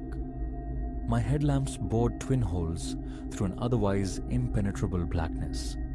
Fields, inert and vast, flanked me on either side. Above, the sky was a starless void. Fatigue, a heavy cloak woven over hours of driving, settled on my shoulders. Home remained a distant concept, a shore I yearned for across this isolating sea of night. I fought the tide of unease rising within me. Then, a disruption ahead. A form hunkered low beside a scraggle of roadside weeds. Its eyes snagged my lights, flaring momentarily. 2 pinpricks of intense, unnatural luminescence. An animal, perhaps? A pale hound strayed too far. Yet it held itself too erect. It squatted near the crumbling verge of the track. Instinct hammered my foot onto the brake, the car sighing as it slowed. The instant its silhouette resolved into something human-shaped, I wrenched the wheel violently leftward. Gravel spat as the rear end fishtailed, a sickening slide on the loose earth. I wrestled for control, somehow avoiding collision, but the car slewed sideways, engine still sputtering, its beams now slicing uselessly across an empty expanse of cultivated dirt. A ragged exhalation escaped me. The figure was now somewhere behind the vehicle. A primal urge screamed to check the mirrors, but prudence dictated assessing the front first. A grating sound had accompanied the swerve. Damage felt probable. The thought of lifting the bonnet into this thick darkness was repellent, yet necessary, and I needed confirmation. What precisely had I almost struck? Engaging the parking brake, I pushed the door open and stepped onto the uncertain ground. The night air bit, carrying the scent of damp soil. Gravel crunched underfoot. A knot tightened between my shoulder blades. An unnerving stillness hung heavy. No insect chirp, no rustle from the waiting fields.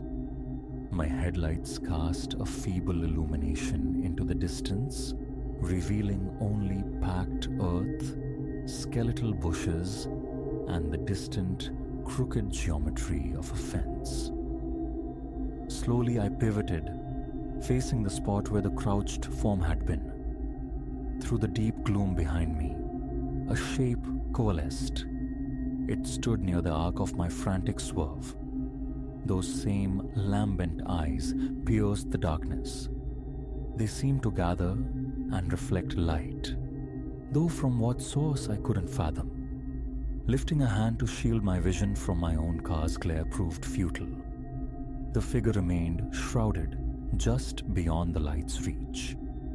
Only its outline was discernible. Taller now, no longer hunched, utterly motionless. I fumbled the bonnet release and leaned over the engine bay, activating the small torch kept nestled in the glove compartment. Its beam traced the radiator, hoses, belts. The engine idled with a slight tremor, but nothing catastrophic seemed apparent. I needed a moment, just a heartbeat to quell the frantic drumming in my chest, the shallow, hurried rhythm of my breath. I consciously forced air deeper into my lungs. Despite the chill, sweat prickled the back of my neck. With each involuntary glance over my shoulder, a chilling certainty grew. The figure was closer, not by any significant measure, but perceptibly nearer each time my attention strayed. Initially, it stood perhaps 30 yards distant. A few fearful checks later, 20, then less. Its advance was insidious, occurring only in the blind spots of my awareness. I never witnessed a step, never saw movement. It simply occupied a new position whenever my gaze returned. Slamming the bonnet shut, I retreated until my back met the cool metal of the driver's door. My eyes remained locked on the shape as my fingers scrabbled for the handle. A tremor ran through my hand as I pulled the door open. Escape was paramount, yet entering the car necessitated turning away, however briefly. In that split second, a peripheral flicker confirmed its subtle relocation. Inside, I thumbed the lock, a futile gesture against something so uncanny. It carried no discernible weapon, no tool, only its unsettling posture and those light-catching eyes. I attempted to pull forward to straighten the car onto the track, but felt immediate resistance. My front wheel had found a shallow ditch. The vehicle shuddered under acceleration, refusing to climb out. Shifting to reverse, hoping for momentum, only resulted in the tires whining, churning uselessly in the soft earth. Every glance in the mirror framed the figure, incrementally closer. I twisted the steering wheel, seeking purchase, but the car remained stubbornly lodged. A frustrated fist struck the wheel. A curse escaped under my breath. Flicking the high beams on, I hoped for clarity. The figure's head snapped back slightly, as if recoiling from the sudden intensity. Details sharpened. Humanoid, yes, but draped in something loose, indistinct. The face remained a shadowed mystery, though pale skin gleamed, where the light struck near its reflective eyes. Eyes that never blinked. The frame was gaunt, arms hanging long and limp. Its knees seemed oddly angled inward. It stood perhaps 10 yards away now. Its chest rose and fell in rapid, shallow movements, a semblance of breathing, though no sound reached me. My voice felt small, swallowed by the night. "Hey!" I shouted through the closed window. "What do you want?" Silence answered. Utter stillness from the figure. Perhaps it hadn't heard. Lowering the window a fraction, I called out again, louder. "Need help? What's wrong?" Nothing. It simply stood, an unwavering sentinel. I retracted my head, keeping it fixed in my sight, while my hand groped beneath the driver's seat. My fingers closed around the cold heft of a tire iron. I placed it across my lap. Meager protection, but tangible. Rocking the car seemed the only option. Wheel turned, transmission in reverse, gentle pressure on the accelerator, release, shift to drive, forward pressure. The engine whined, tires ground against dirt and stone. After several tense attempts, a small lurch, inches gained. Each shift required looking away. At the gear stick, the mirrors, the straining dashboard lights. My chest constricted with every averted glance. On the 4th or 5th try, the front tires finally bit onto firmer ground. A flicker of relief, a near smile. Then I looked up. The figure was now a mere 5 yards distant, standing just at the edge of my headlight beam. The lower half of its face was illuminated. A closed mouth, jaw set rigidly. The skin appeared parched, pallid. I jammed the gear selector into drive, stomped on the accelerator. The car strained, but didn't move. A sickening realization dawned. The rear tire must be snagged. My heart hammered against my ribs. My limbs felt heavy, unresponsive. Again, I pressed the pedal, harder. The engine screamed, the chassis vibrated, then nothing. Immobility. Teeth clenched, sweat beaded on my forehead. The figure was right there. I could now discern one of its hands, thin, with elongated fingers. It twitched.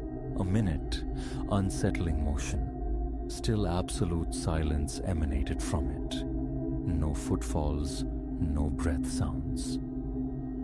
Leaving the engine running, headlights blazing, I leaned across the passenger seat, fumbling open the glove compartment.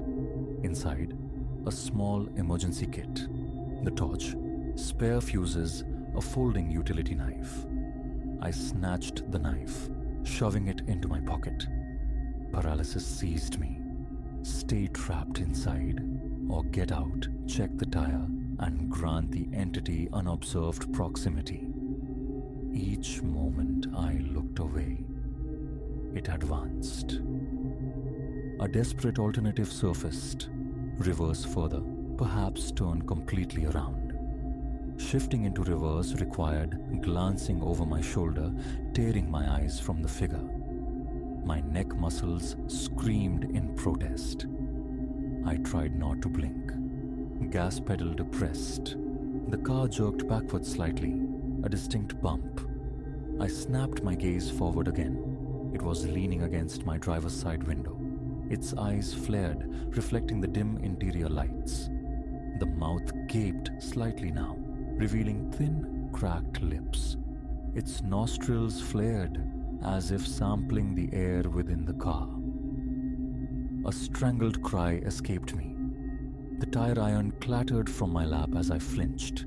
Scrambling, I retrieved it, holding it aloft with a trembling arm. The figure pressed a hand flat against the glass, palms spread wide. Long, skeletal fingers, each nail a dull, opaque white.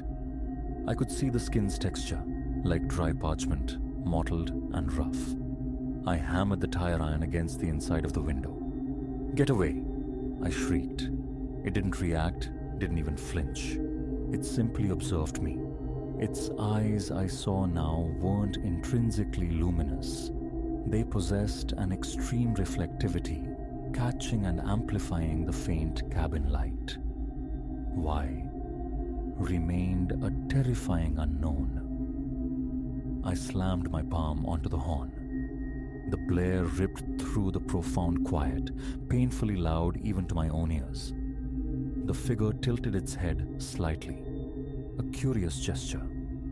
Then it took a single step back. Seizing the momentary advantage, I slammed the gear shift back into reverse, stomping the accelerator. This time, I kept my eyes locked on it through the side window, watching for movement.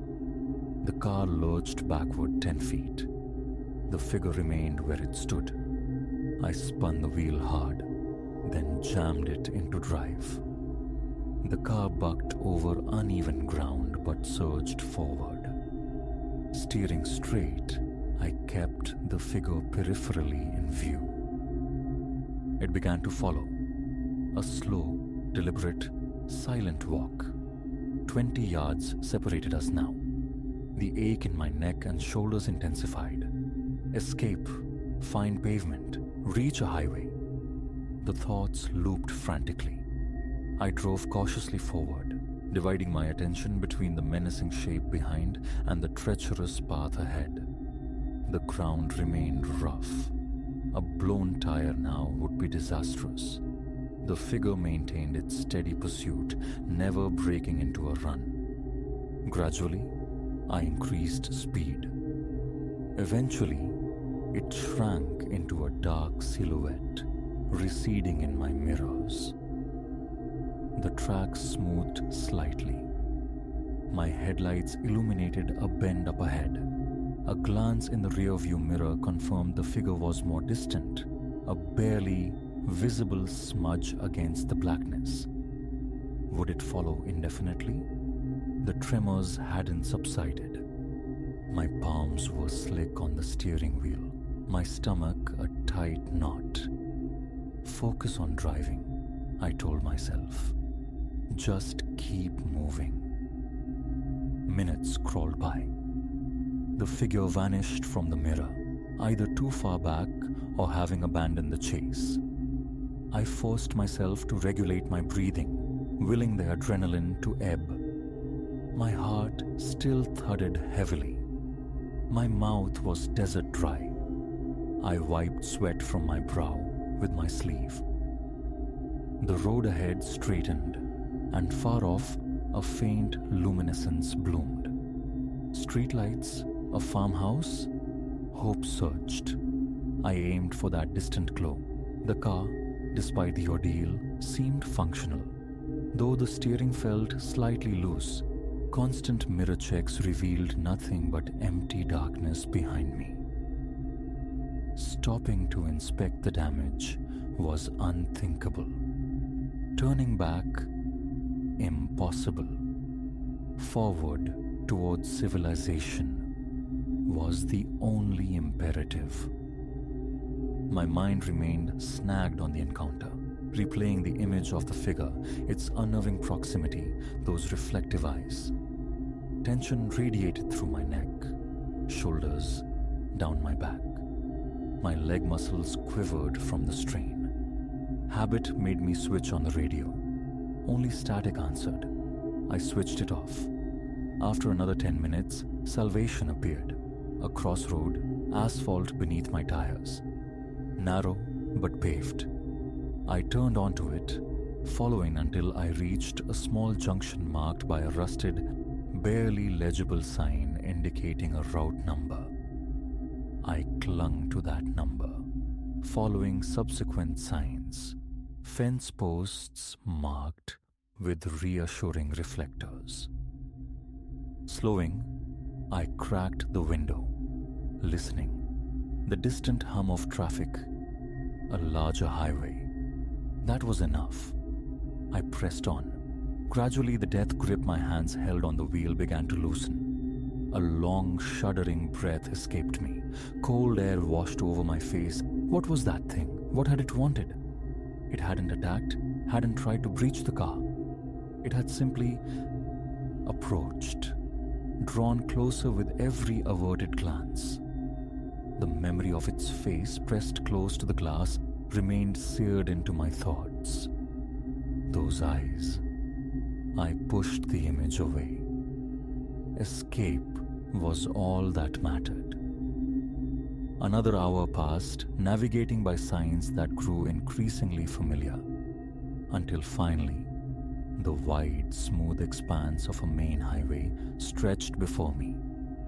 The steady drone of tires on asphalt was the most comforting sound imaginable. One last look in the rearview mirror revealed only empty, receding darkness.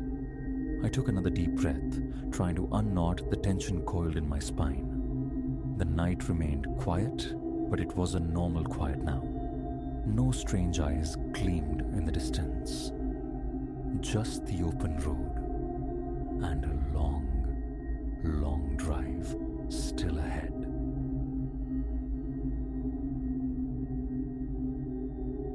A slick film of perspiration clung to Elias as consciousness clawed its way back, his pulse a frantic drum against his ribs. The first time that shape haunted his sleep, he dismissed it, a fleeting spectre born of daily pressures. But its nightly return, persistent and draining, whispered a different truth. This was no mere nightmare. He felt leached of vitality, as if slumber itself offered no restoration. Thus began the haunting. He resided alone, in a solitary cottage adrift from the city's thrum, his days measured by the grease-stained routine of a maintenance shop. Visitors were rare. His evenings unfolded in predictable quietude. Sustenance, then the flickering images meant to numb the mind before sleep. Nothing in this unassuming existence hinted at the encroaching dread until the figure manifested. That initial night remains vivid.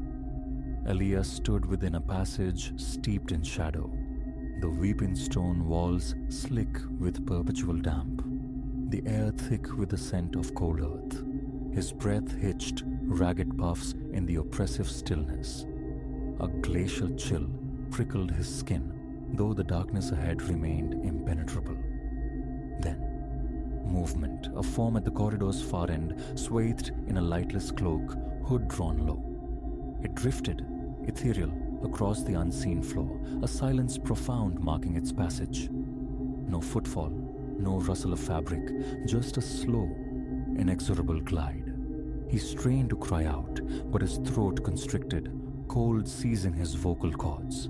A hand emerged from the gloom, extending towards him, digits like bleached bone. Then, a violent wrench back to wakefulness, a ragged inhalation tearing through the quiet of his room.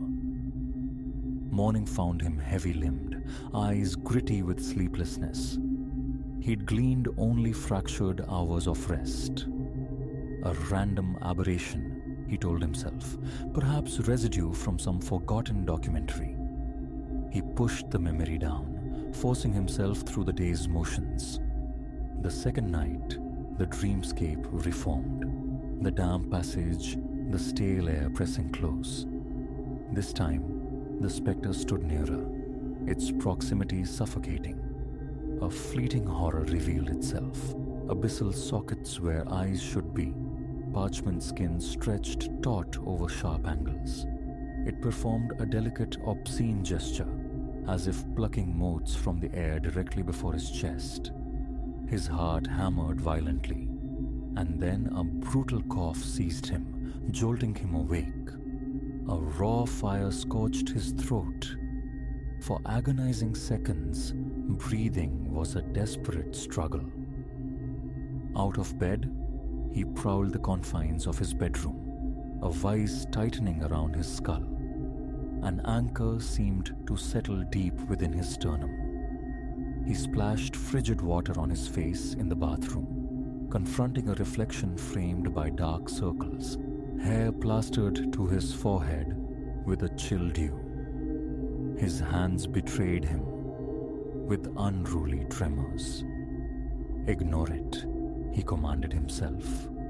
Stress. He crawled back into the sheets, wrestling a few more hours of turbulent, unquiet sleep. By week's end, the delusion of normalcy shattered. The nightmare recurred with relentless fidelity, the figure's unseen weight growing heavier each night.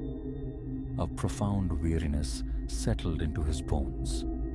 He nearly succumbed to slumber mid-shower. Another afternoon saw him nodding off in his car during lunch. Colleagues offered sideways glances, hushed inquiries about his pallor and distraction.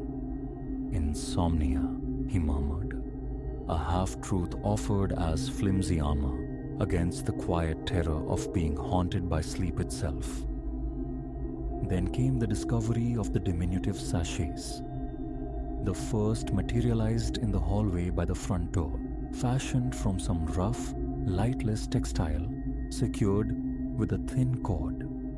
Picking it up unleashed an invasive chill against his palm, sharp as frosted glass, though the sachet itself felt dry. As he loosened the tie, a plume of Arctic breath struck his face, carrying a sibilant sigh, the ghost of a word he couldn't decipher but which raised the hairs on his nape. He dropped it. It skittered under a chair.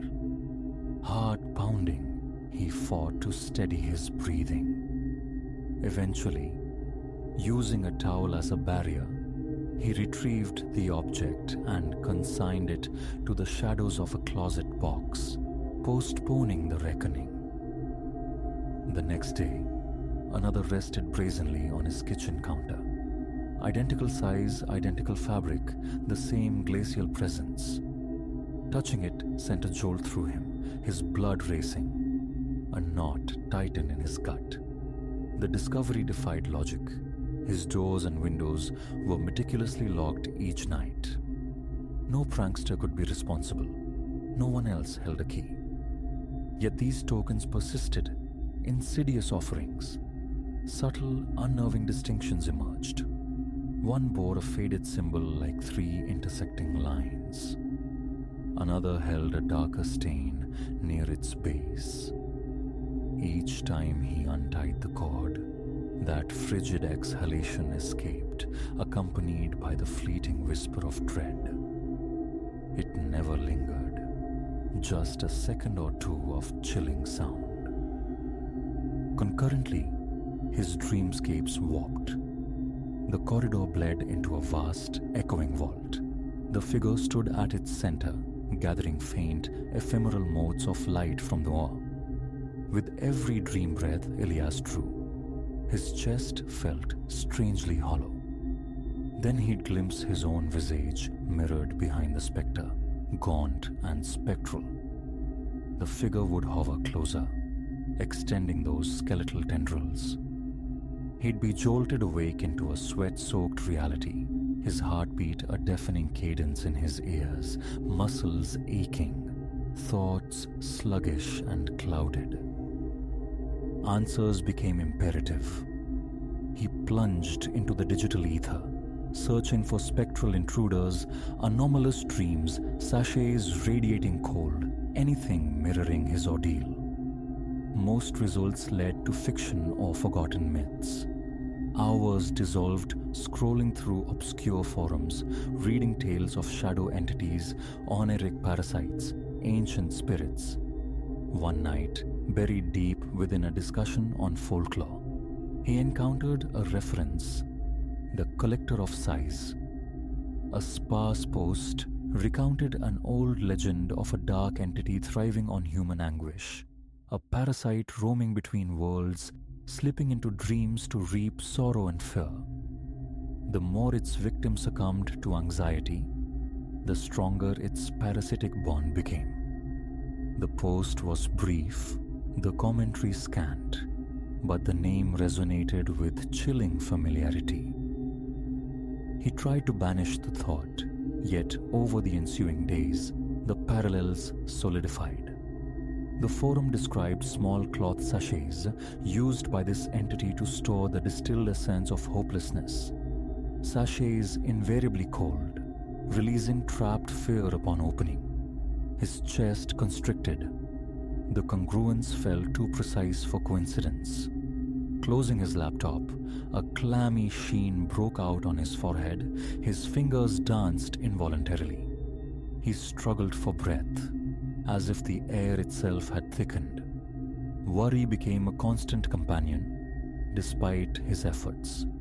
And each night, the dream persisted.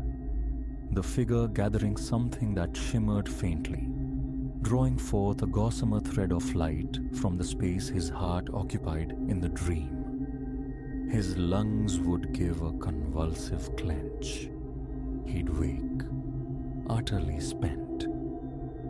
Artificial fuel from energy drinks barely kept him functional at work. His frayed nerves betrayed him. He snapped at his boss for a simple inquiry about his well-being. His shoulders remained perpetually hunched, his back a landscape of dull aches. More sachets appeared, insidious markers tucked under his bed, near the bathroom sink, beside the living room couch. Each delivered the same jolt of cold, the same whispered exhalation, sometimes a wheeze, sometimes a sharp gasp, mimicking his own distress. He continued collecting them in the cardboard box, now a growing reliquary of dread in his closet corner. One night, exhaustion claimed him on the couch. He dreamt again of the immense chamber, its walls stained with dark, indeterminate patterns. The figure stood waiting, but this time, its hooded void swiveled, fixing upon him. A desiccated hiss slithered through the dream air. His vision blurred. His legs buckled, sending him to his knees on the cold, unseen floor. The spectre stretched forth a hand, and he felt a visceral tugging deep within his chest, as if something vital were being drawn out. Tears blurred his dream sight. His arms trembled uncontrollably. With a wrenching physical effort, he threw himself sideways, forcing his eyes open. He found himself sprawled on the floor, face pressed against the rough weave of the carpet, gasping, sweat trickling down his temple. The thought of seeking help arose, fraught with uncertainty. An island unto himself in this town, with family an unbridgeable gulf away. Whom could he tell? A doctor? I have a dream demon draining my energy, he imagined saying, picturing the sterile dismissal, the prescription pad, the referral. So he continued his solitary research, scouring arcane texts and shadowed corners of the web for ways to sever contact. Chants and sigils, focusing on positivity, starving the phantom by denying its sustenance. The suggestions varied, but his fear was a palpable thing, his exhaustion even more so, hindering every attempt. He tried erecting futile bulwarks against the encroaching tide of sleep. Loud music, mindless videos, mundane chores. Yet, the moment his eyes closed, his thoughts inevitably drifted to the figure.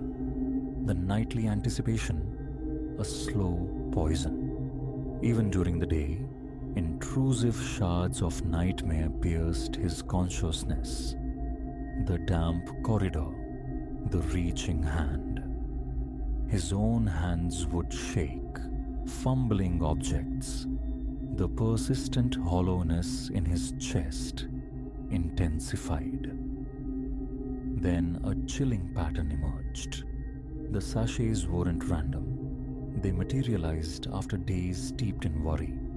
A stressful incident at work, a bout of anxiety. These seemed to summon a new token, left on a table or chair like a grim receipt. He realized with dawning horror, the collector was feeding on his anxiety, harvesting his dread, and each sachet was a vessel containing the captured echo of his own panicked breaths. His nights descended further into torment. He fought sleep, forcing himself through repetitive shows until the early hours, eyes scraped raw, thoughts adrift in a haze.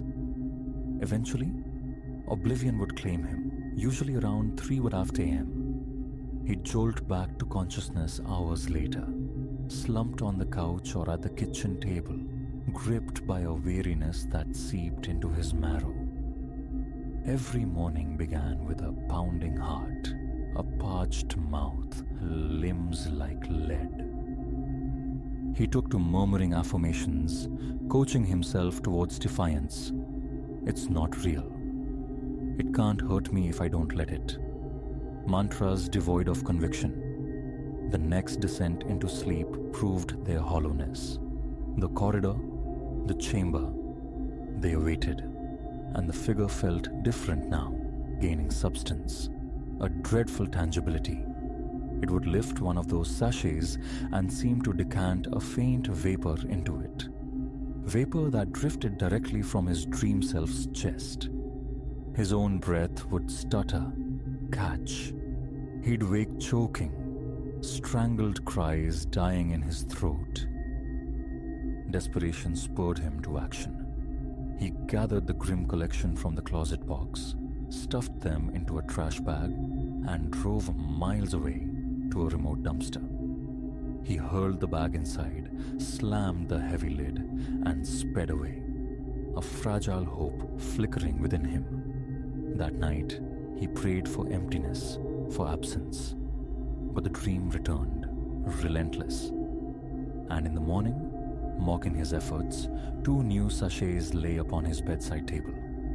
A raw cry of frustration tore from his throat. He kicked the bed frame, pacing, breath coming in ragged bursts, legs weak, hands cold, a tremor vibrating in his chest. The truth settled, cold and unavoidable. His own dread was the key, the open invitation. Every anxious thought, every surge of fear nourished the entity. The collector of sighs wasn't metaphor, but grim reality. It thrived on his gasps, his fearful inhalations, his sighs of despair. Each sachet was a reliquary for those stolen moments of panic. Armed with this bleak understanding, he attempted a different strategy. Not hope, not defiance through words, but control. He resolved to master the vessel, if not the terror. During the day, he practiced slow, deliberate breathing, forcing a rhythm upon the chaos within, inhaling calm, exhaling tension. At night, as the familiar tendrils of the dream began to curl around his consciousness, he focused on that breath. He forced his jaw to unclench, kept his hands loose, uncurled at his sides. The corridor materialized, the damp walls wept, the figure waited. When the glacial touch reached for him, he focused solely on the slow, steady cadence of air entering and leaving his lungs. His heart hammered, a wild bird against his ribs, but he swallowed the reflexive terror, refused the gasp. The figure drifted closer, its void gaze fixed upon him. He met it, unflinching, breathing slow. Over several nights, a subtle shift occurred. He still woke tired, but less ravaged, less utterly depleted. The insidious offerings ceased. The sachets stopped multiplying, then vanished altogether.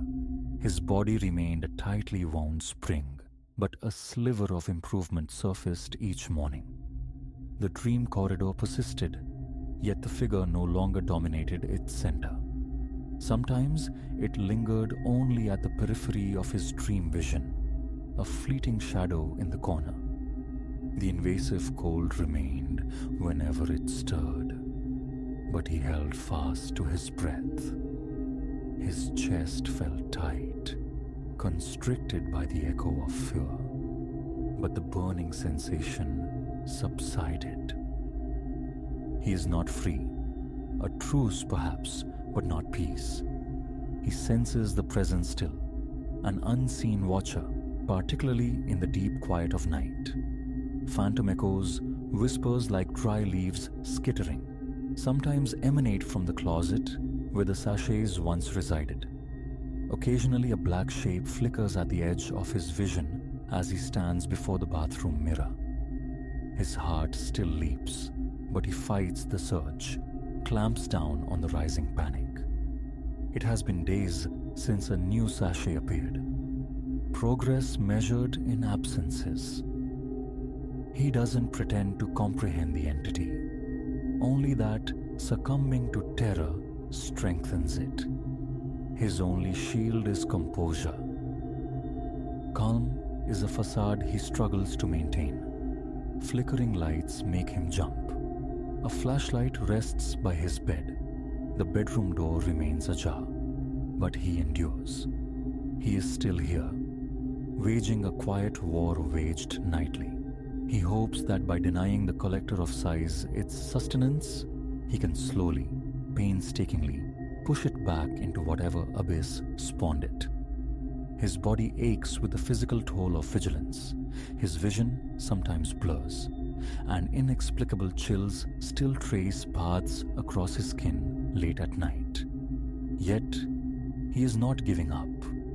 Each descent into sleep is a renewed confrontation. Whether this presence will ever fully recede, or if it's a shadow he must carry for life, remains unknown. All he can do is master his own reactions, hold on to the fragile discipline, and keep his breathing steady. That is where Elias stands now, anchored only by his breath in the encroaching storm.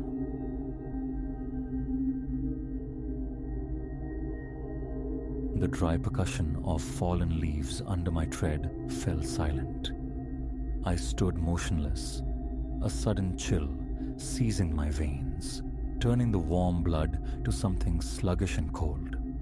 There, stark against the loam of the clearing, where my meager camp stood sentinel.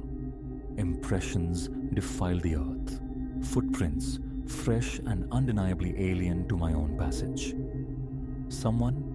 Something had trespassed in my brief absence, and the encompassing hush of the woods, a profound stillness that swallowed sound, suggested the watcher remained. I, Elias, had always courted the wild heart of solitude, finding a fierce pride in navigating the untamed world alone. The quietude, the primal dialogue with nature, the stark reliance on self, it was a potent elixir. A sudden gift of a week's freedom from the mundane had sent me packing, drawn irresistibly towards the vast spine of the Appalachians. Familiar sections lay behind me. This journey was a plunge deeper into tracts rarely touched by human feet. 2 days unfolded in autumnal perfection, crisp air, thick with the resinous perfume of pines and the sweet decay of foliage, kissed my face. My pace was swift, eagerness consuming miles beneath my boots. By the third sunfall, the main artery of the trail was a distant memory. I walked in profound isolation, having glimpsed no other soul since the prior dawn. The ideal haven revealed itself as dusk painted the sky. a small amphitheater of earth beside a chattering stream guarded by colossal pines. Tent pitched, wood gathered, the promise of dinner warming my thoughts. Only then did I recall my water filter, abandoned streamside. A trivial oversight, I'd thought, a mere 5-minute detour. Returning, however, that tranquil sense of belonging shattered. A wrongness prickled the air. Before conscious thought registered the visual disturbance, the hairs on my nape stiffened. The prints. Great. Splayed marks dwarfing my own boot size, pressed deep into the yielding ground encircling my tent. They were intruders. Stark evidence against the memory of the empty clearing I'd left moments before. Rooted at the clearing's edge, my gaze flickered between the impressions and the dense weave of the surrounding forest. The woods, moments ago a sanctuary, now felt charged with a subtle menace, the lengthening umbrage concealing unseen eyes. I strained my hearing, but only the frantic thrumming within my own chest broke the silence. With deliberate slowness, each step measured, I approached the tent. At first glance, nothing seemed amiss. Then, my pack. Habit dictated it rest just inside the fly sheet. Now it sat exposed on the damp earth, its zipper partially undone. Trembling fingers completed the task. A gasp hitched in my throat. My provisions gone. Every dense energy bar, each vacuum-sealed meal, the very trail mix painstakingly assembled, vanished. Viscid panic began to clot my thoughts. 2 days' hard trek separated me from the nearest settlement, foodless. Yet, that stark reality paled beside the immediate terror. The thief, the visitor, might still linger. The notion of summoning aid surfaced only to founder on the remoteness. No signal penetrated this deep wilderness. My emergency beacon lay dormant in my pack. But did fear qualify as an emergency? I was unharmed, merely terrified. As true darkness began to bleed into the woods, the choice became unavoidable. Brave the lightless forest now, risk becoming utterly lost, or endure the night here, acutely aware of another presence sharing the dark. Ultimately, the dread of the unseen path in pitch blackness eclipsed the fear of the known, yet unseen, intruder. I would stay. Sleep, however, felt like a distant country. I fed the fire, coaxing it into a brighter, bolder circle of light, a pitifully small defense against the pressing, tenebrous immensity of the forest. Each twig snap, every rustle of unseen life in the leaf litter sent jolts through my system. My hiking knife lay heavy in my hand, a meager talisman against whatever lurked beyond the firelight's reach. Through the long hours, imagination spun wild tapestries of dread. A bear of uncanny dexterity, a desperate fellow traveler driven to theft, or something else. Something far older and less natural. Drowsiness must have claimed me, for I awoke with a violent start, adrift in disorientation. The fire had collapsed to pulsing embers, casting the world in profound blackness. For a fleeting second, memory failed. Where was I? Why this suffocating fear? Then came the sound. Footsteps, measured and slow, deliberately circling the perimeter of the clearing. I surged upright, my heart hammering against my ribs, a frantic drumbeat threatening escape. My fingers fumbled for the flashlight, clumsy with tremor, sending it skittering away. The footsteps paused. Hello? The word emerged pathetic, a thin thread of sound. Is anyone there? Silence answered. Not mere quiet, but an absolute void of sound. No nocturnal insects, no sigh of wind through the pines. The entire forest seemed to hold its breath.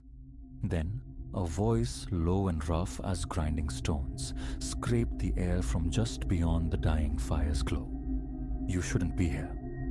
I scrambled to my feet, spinning, trying to locate the source in the oppressive dark. Who's there? What is it you want? A chuckle answered, devoid of warmth, utterly cold. Want? I want you gone. This forest is mine. Your presence is a trespass. I'm sorry, I managed, hating the quaver that betrayed my terror. I didn't realize. I'll leave. First light, I promise. Another dry chuckle. Closer now. Morning. No. You leave now. Movement stirred the shadows. A figure detached itself from the gloom, stepping into the fading ember light. Impossibly tall, unknowingly thin, it resolved into something profoundly wrong. Humanoid, yet stretched, attenuated. Arms too long, dangling past its knees like broken branches. Its face remained obscured beneath the brim of a wide hat, but twin glints reflected the embers. Eyes. What are you? The question escaped as a ragged whisper. It tilted its head, the motion jerky, unnatural. I am the keeper of this place, its guardian. I ensure your kind stays out. It advanced a step. I stumbled backward, tripping over an exposed root, falling heavily. Scrabbling away on the damp earth, I watched it approach. Please, I gasped, the word torn from my lungs. I'll go. Just let me gather my things. I'll leave this instant. It halted, seeming to ponder. No, you leave now, precisely as you are. Consider your possessions forfeit, payment for your intrusion. A desperate urge to argue, to plead for the beacon at least, rose within me. But the figure's very posture, the way the shadows seemed to cling and writhe around it, screamed that negotiation was folly. I hauled myself upright, legs trembling so violently they barely supported me. Okay, I'm going. Which way is the trail? It pointed, a long, skeletal finger extending from its sleeve, stretching impossibly far. That way. 2 miles. Do not stop. Do not look back. And never return to these woods. I nodded, mute with terror, and turned, forcing my legs into motion in the indicated direction. Every instinct shrieked to run, yet some deeper knowledge warned against it. How long I walked, I cannot say. Time dissolved in the consuming darkness and fear. I stumbled, fell, rose again countless times, my hands and knees scraped raw and bloody. But I didn't stop, didn't dare glance behind me.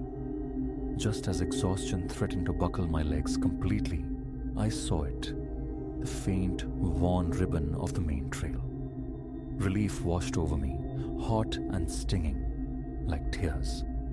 The moment my boots found the packed earth, I ran until my lungs burned like acid, and Phosphines danced before my eyes. Ran until the first alien sign of human passage appeared.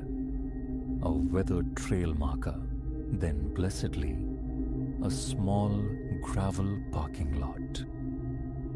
A solitary vehicle rested there, an old pickup. An elderly man, Silas, was climbing out, likely preparing for an early hike. He took one look at my state, wild-eyed, smeared with dirt and blood, clad only in a t-shirt and shorts against the pre-dawn chill, and his weathered face registered shock. Good Lord, son, What in blazes happened to you? My mouth opened, but the words wouldn't form. How could I articulate the night's horror? What would he believe? Finally, I managed a croak, got lost, walked all night. He nodded, a flicker of doubt in his sympathetic eyes. Well, climb in. Let's get you somewhere warm, maybe a hospital. As the truck pulled away, I risked a glance back towards the tree line. For a heartbeat, just a fraction of a second, I thought I perceived a tall, slender silhouette standing at the forest's edge, watching our departure. I have never returned to those woods. Solo hiking is a pleasure I no longer seek. Some nights, sleep is still fractured by a cold sweat, the echo of that gravelly voice reverberating in the dark confines of my room. This forest is mine. You're trespassing. What I encountered remains an enigma, a local legend given flesh, a phantasm born of fear and isolation, or something else entirely. Something ancient and nameless that defies understanding. All I know is that occasionally, gazing at the familiar woods bordering my own home, I see a flicker of movement between the trees, something tall and unnaturally thin. And I remember that certain places remain fiercely guarded, where the wild retains its teeth. I lock my doors then, turn away from the window, and try desperately to forget the night I learned that some forests demand to be left utterly alone.